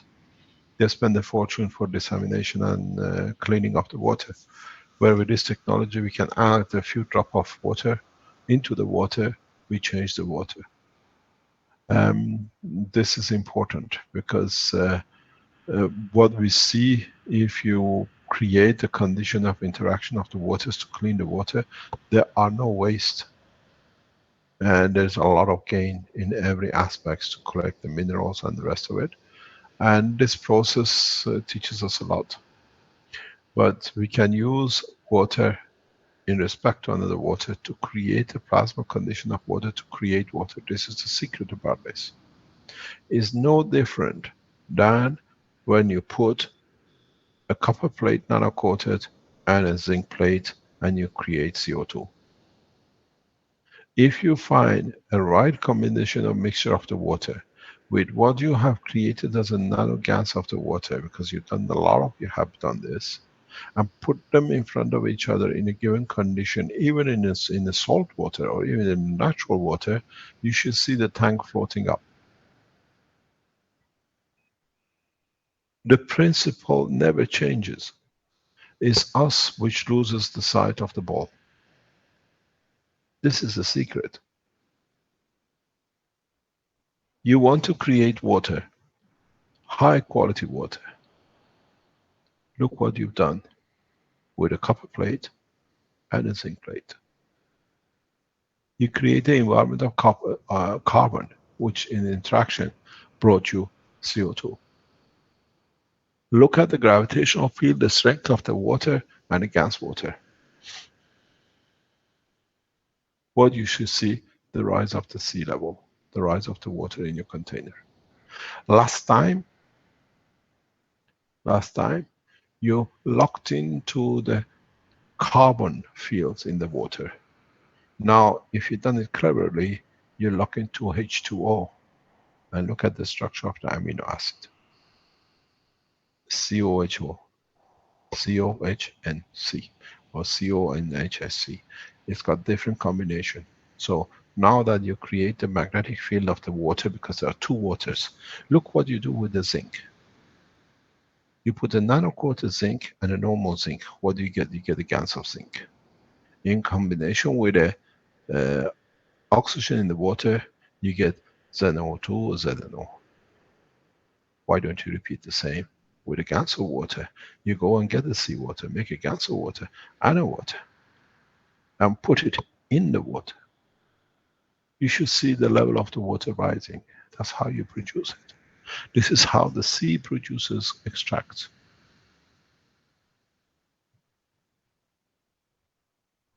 This is what we see here. Somewhere in this box, he has managed between the containers to create a gravitational magnetic field. He shows us the box is emptying the water. I wonder if he touches the side of the box, what else he collects that he hasn't noticed.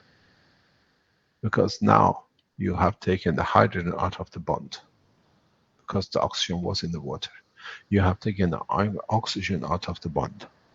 Now you have one C and an N floating somewhere. Is the box, if you rub it and test it, contains a lot of nitrogen? Or do you find monoatomic carbon on the side of the wall? What do you find if you clean it with a tissue, a black dark material on it? And it's always dirty. It's not dirty, it's the carbon. And in combination in how you change the condition of the centralization of nitrogen, you add the energy from the nitrogen carbon bond with the hydrogen in a specific way to creation of the water.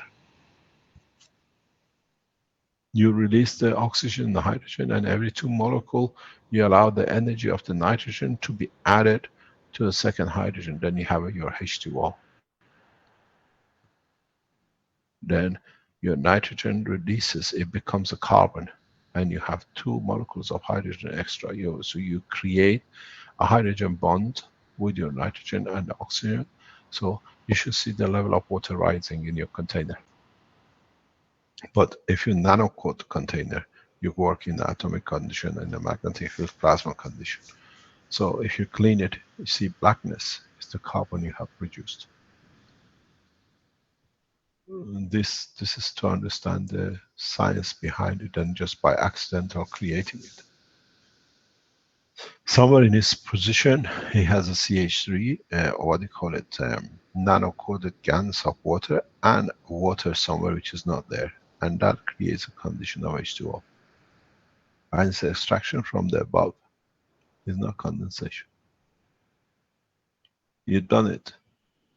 Try to use water with it, and don't be afraid. It doesn't have to be in an empty box.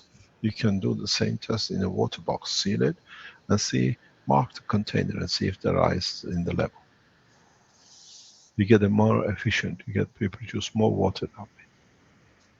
Cans of water and a water zinc plate and a zinc gave you zinc oxide. Zinc plate and copper and a copper, nano copper gave you copper oxide. Water and a nano water will give you oxide of hydrogen, which is water. Very simple if you understand it. You can create tons of water without actually ever having a rain. Any other input? Yes, Mr. Keshe, we have a question from Wang Ging from China. He's been persisting and wanting to ask a question here. So it's concerning nano GANs and fields, apparently. Wang Ging, you want to go ahead there? Told him we don't have a lot of time for a long answer, perhaps, but maybe we can see what the question is. Hello, I'm Wang Ging. I'll unmute you. There, go ahead. Can you talk? We can't hear you. Hi. Hi. Hi, Rick. Thank you, Rick. Can you hear me? Yes, that's good. Thank you. We should say to you, Ni hao. Okay. Thank you for the question. And Happy New Year. Your New Year is coming up. Right. Okay. Yes, I can hear you. Thank you, Mr. Keshe. This is Wang Qing, from China. And thank you very much for your past 3 years teaching. And all of us get lots of knowledge and increase all of our intelligence. Hello.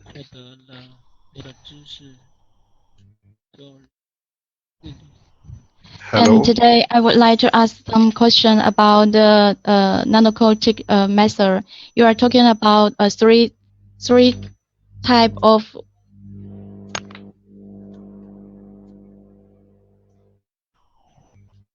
Hello. Yes, can you hear me? Yes, we can't hear after you said the 3 types of what? The 3 types. I think she might be translating the question from the background there, so we have a break. Okay, I closed some windows. Okay, and the question is about the acoustic method of the nanocoating and heating method for the nanocoating, plasma method for the nanocoating. And you are talking about the atoms distance the best one is the plasmatic nanocoated, because it can be performance best, and the nano layer is the totally free. So the question is, if it is the key point for the Margaret system could be run well around the stable efficient for nanocoating using plasma method, or because lots of people are using the caustic method or heating method. If you can create a plasma coating, you'll find totally different work. Creating a plasma coating is not easy. It takes a long time, but it's very, very effective. And if you create a plasma coating, you can create a current much easier. I was showing plasma coating yesterday in the factory to the people. It's extremely powerful. Okay, thank you. So using this method, can we, for example, can we use the nanocoated copper plate or copper coil sticked into the factory's wall? The whole wall is stick the nanocoated plate. Could it be the plasmatic method for this? Yes, why not? There is a way I went through teaching a couple of years ago and it wasn't taken, people didn't see it.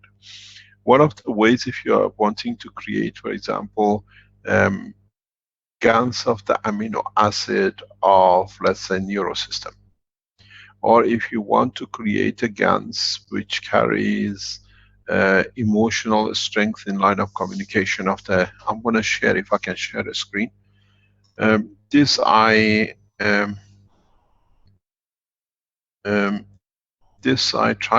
explained before, and I usually don't talk about things, I just pass on because it means people haven't understood it at that time. This goes back to part of the teaching long time ago. If you have a box where you put your nano-coated material, let's say you choose copper nano-coated and a copper non-nano-coated on this side. What about if you go and step further and do zinc nano-coated and a zinc non-nano-coated? Okay. You understand? The environment of here now creates two conditions, both of the creation of CO2, both condition of zinc oxide, both condition of creation of copper. And this field here gives you a new material, which is very near, very close, depending if you even choose like the sodium oxide, or put it sodium chloride, or you put magnesium salt in the mixture. You create more and more realistic environment that the material you produce you can use for the human body. We went with this initially when we start producing the first CO2 boxes, the first CO2 boxes that we went into making of it to be like this, if you remember, those of you who were around enough, to be able to put a plate inside and outside different plates. And you have to go back, those of you who are trying to make GANs of materials which are the body comparison comparable, you have to follow this pattern. Okay. You use a zinc oxide here, plate of zinc there. So the field strength between these two gives you zinc oxide as a GANs. You put a copper here and a nano-copper here on this side. You create that. But in fact, these two have to interact too. And then you have other plates. Then you can change the mixture. And then what you get as a GANs is something which is near enough normal the condition of the body, especially the amino acid on top of the body of the man, because now you are more realistic. We can replicate, I've done this, and we've done this with Marco, still a unit runs in Italy, where we put salt of magnesium, salt of potassium, natural salt, or what they call sodium salt, and we put only zinc in the container, a nano-coated zinc. And we are building a structure of the brain of a man. I've shown this before in teachings. If you're looking for, what do you call it? The structure together, it needs to be done. It is something which people forgot. And most probably in this condition, you will find you create a lot of water. This is how we absorb, we change the energy of the water into our body. So, for example, if you're looking to make things, take it a step further. You have a square box. Don't use 2 walls. Use 3 walls. In the factory now, we don't sit and just do 1 copper plate here and 1 nano copper plate here. We put a nano copper plate here and we put 2 coppers. Now I'm increasing the production. We produce huge amount of zinc oxide and copper oxide and CO2. You can do this very continuously. Get a box and put 1 zinc oxide, 1 copper oxide, 1 nano-coated zinc, 1 nano-coated brass, and then what you collect at the bottom, because of the field interaction of the totality counts, is something near enough your body structure, because you bring the nickel in, you bring everything else. Okay, so people in the laboratory can insert different kind of material in 1 box without division, right? Of course. This is what we do in the factory now. So this is still be the CO2 gas or other material? Anything. You connect the material like the copper in the level of the CO2, which are balanced with each other. It's the beginning of producing meat, if you want to talk about it. If you understand the deep inside the science, what I've just explained, you can produce anything. Okay, so the question is, if we want to use the gas in the reactors for the frying or the rotation, do we need to? Is it necessary to use the prismatic method for the gas mixture gas? You can use both. You can use both. You can So use both. But let me explain to you something. Those of you who work in the flight system, this is another point. Thank you very much for bringing this up. I'm going to explain to you something. A lot of you, just stay there, stay online.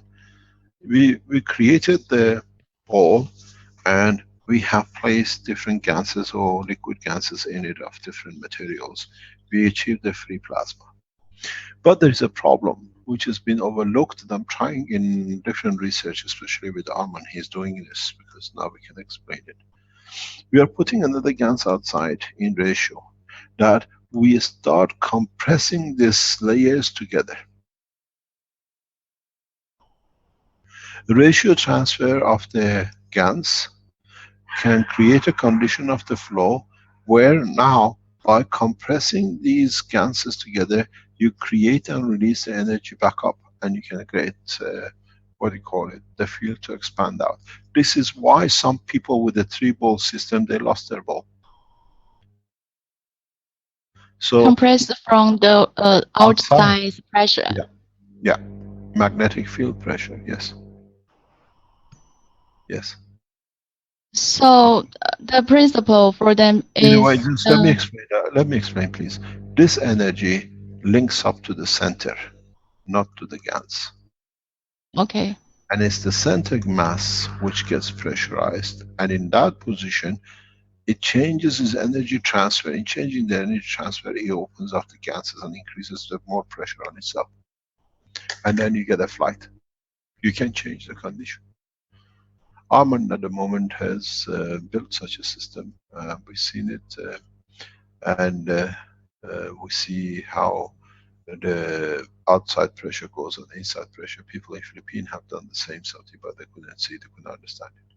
This is one of the reasons why these people lose this, what you call it, the central wall, and they can't find it.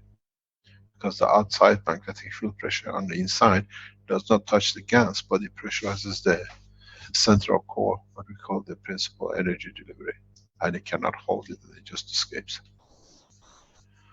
Okay, let me repeat again. Is outside is the material, metal state. When no, gases, still gases. Still gases.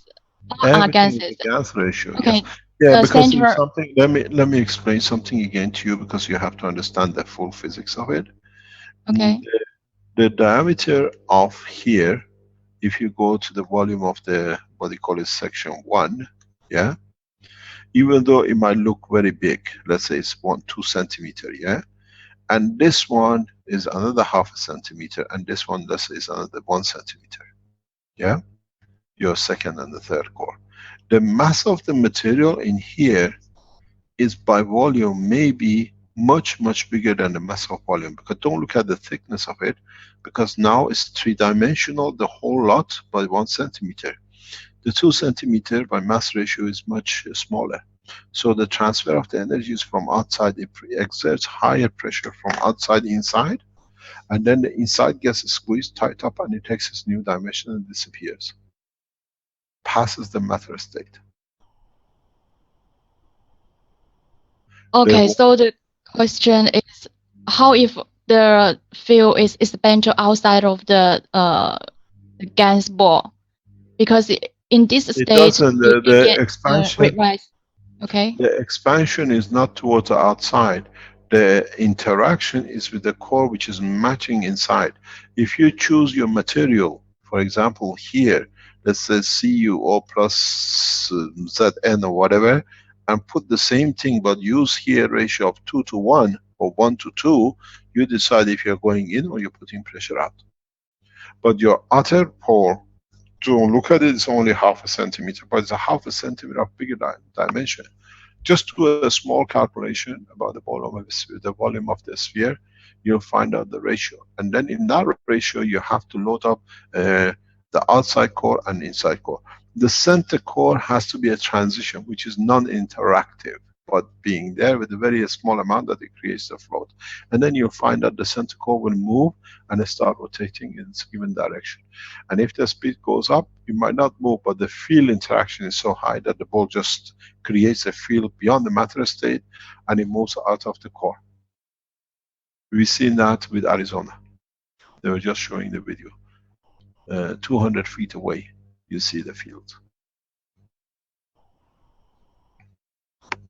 Okay, maybe we need more understanding after the teaching.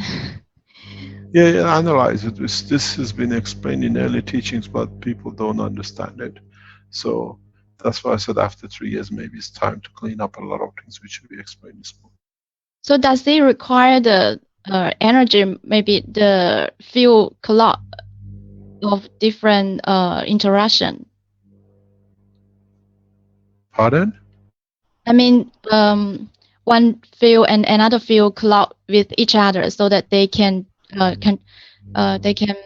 interact or take the revise.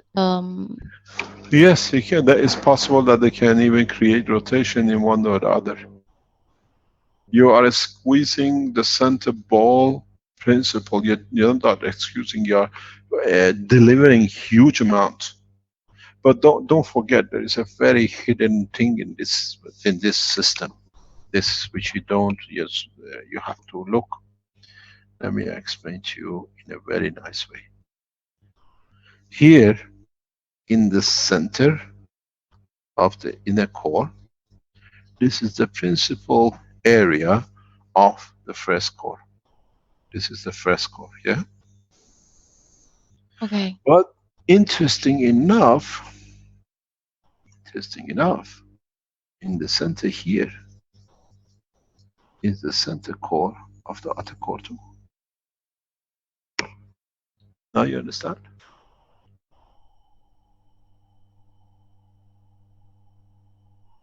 You transfer energy directly into the center of the both in the interaction.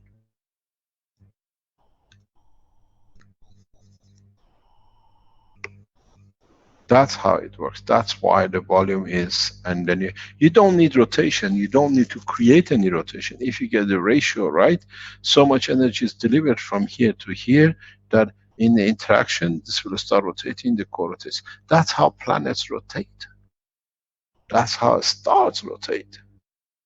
The interaction does not come only from the central core field created. The outside boundary has the same power. Influence.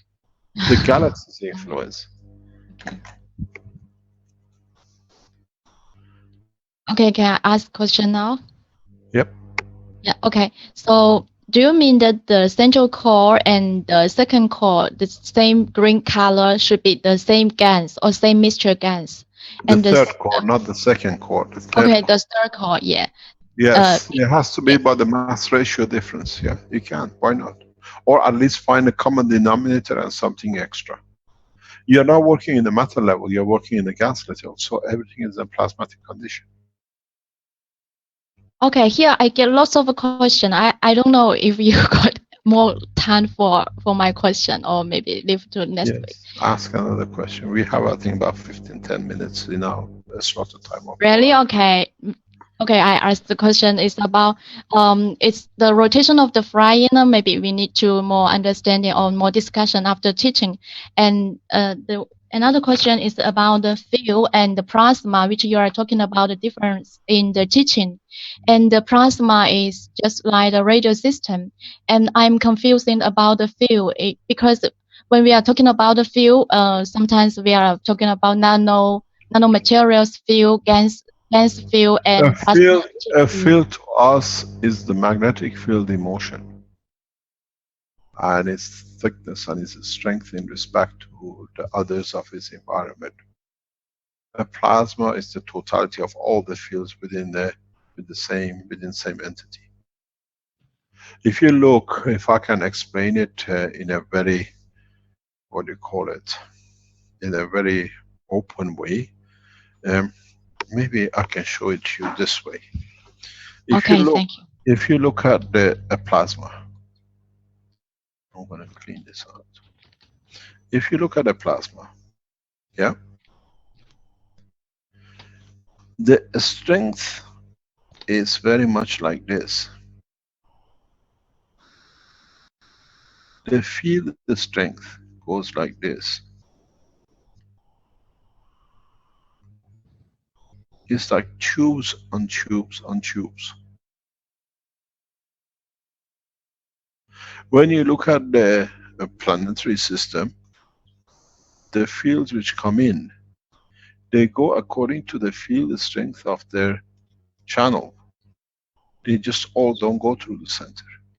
They get the spread according to the layers of the fields which are built.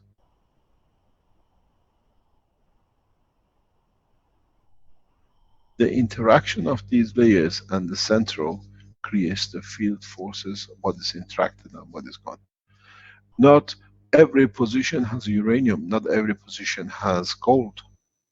So when the strength of the gold comes, it follows the pattern of the gold, and whatever is increased inside, add to it, and that's why it becomes higher strength on the north than the south. This, if you understand this, if you look at it, it's like in the other way, is field path.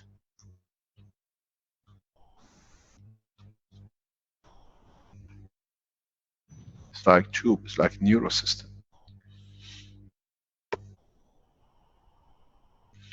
Any other question? I think we have to stop because otherwise our Facebook channel will be locked. We have a time zone on that. I'll be safe there, Rick. Okay, so today's question is over, right?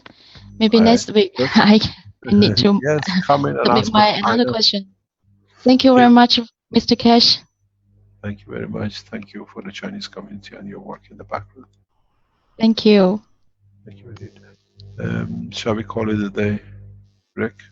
Well, there's one more, maybe a quick question you could answer, Mr. Keshe, from the Japanese sector this time, from Katja, who, Mr. Keshe, I'm worried about a message about Fukushima that still 300 tons of contaminated water is flowing daily in the ocean. Want they to keep us in fear, or do you know more about this? I have faith in you and your work. Please, if you can, clarify it. Thank you so much. At the moment, with the technology used by TEPCO, as far as you know, we run into a problem with TEPCO. Let me explain to you very quickly what has happened. TEPCO, with what they've done and the way they treated the Keshe Foundation, and when we start opening the channel of talk, in our writing to them, we inform them, we know they are on the breach of the international embargo on Iran and Iranian scientists, so it's a criminal offense that's taking place. So TEPCO has taken a position of silence to see if we pursue the case through international courts. This is not our job, we just explain to them. That's what we see, that's what it is. They understand there's a very rocky ground at the moment which they're working on and they're worked on. For that reason, we get some information from inside TEPCO for those who have still some sort of connection with us. As far as we understand, not all the water discharge is contaminated because the new filter system allows them to do what they used to do in the tank. Now they use our technology. They are filtering a lot of the radioactive material out of conversion. Very little radiation. It goes out, but still some extent amount of radiation are fed into the what do you call it, into the sea. But there is a understanding. Maybe we understand more that understanding the technology of the nuclear physics and the reactors which they have and they operate. They are filtering a lot of rare earth materials in this process. They have learned what to do with the help of the American company, which they gave our rights to them to do the job themselves, going back to the Keshe Foundation. The process is they are extracting huge amount of radioactive material in a very simple way. What are the concerns which we have and we see? Are they sending the material to the tanks? They filter it, and it's the tank waters which are fed back after extracting what you call the gold and everything else from it. The way we taught them, taking this strontium out, sorting out the other radiation. What we think is happening in Fukushima. Yes, huge amount of water is leaked back out, but it's not the first circulation. They're using the existing tank to fill up, to extract, to decontaminate most of it, and they're feeding back the what I call very low level if there is any radiation back into the sea. Because they understood and they worked and they've shown it that the tritium in these tanks is a gold resource, it's a monatomic gold which they're extracting, and they've shown it. We don't think is first-hand water directly from the reactors. If they are doing such a thing, they have built the filters for it, which they are doing, which makes it much easier. But there's a possibility that they are the secondaries. They're already sent to the tanks. They empty the same tanks all the time on the what we call sequential base as they decontaminate most of it. There is no reason for putting contaminated water into the ocean at the moment because they have enough technology. We delivered it and they confirmed themselves in the email. I can publish the email, you can call them, and then you can literally create havoc in TEPCO. But this is not our job. But I don't think it's high level contamination unless somebody can go at the spot and measure it at the round of the source. These are cleaned up waters or pass through new filters, which is creating a lot of assets for your nation.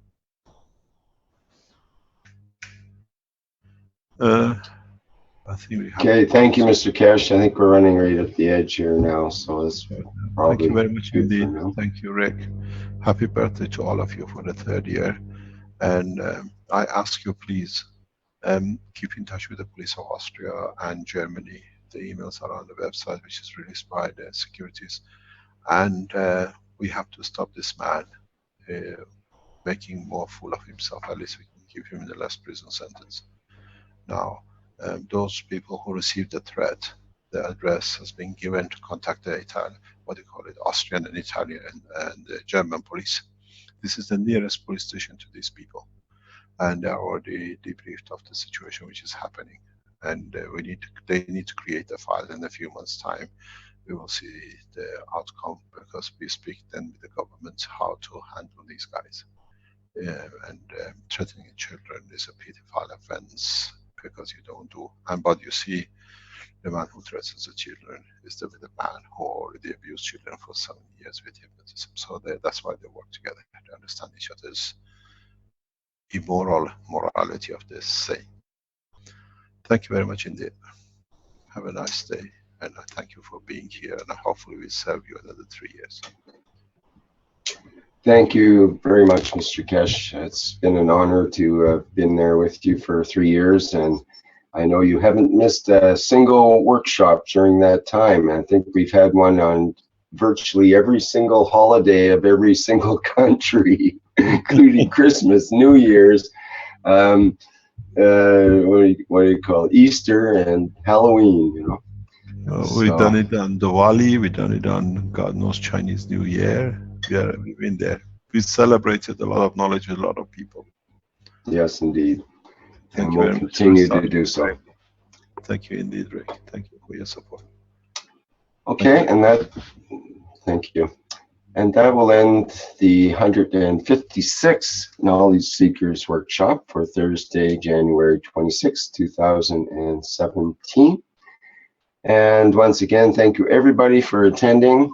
And those who have any questions left, bring them for our next week's meeting.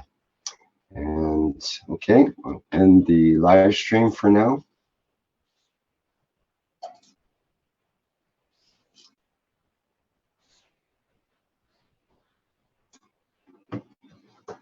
And we'll wait for just a minute on the Zoom for that to close down on the YouTube.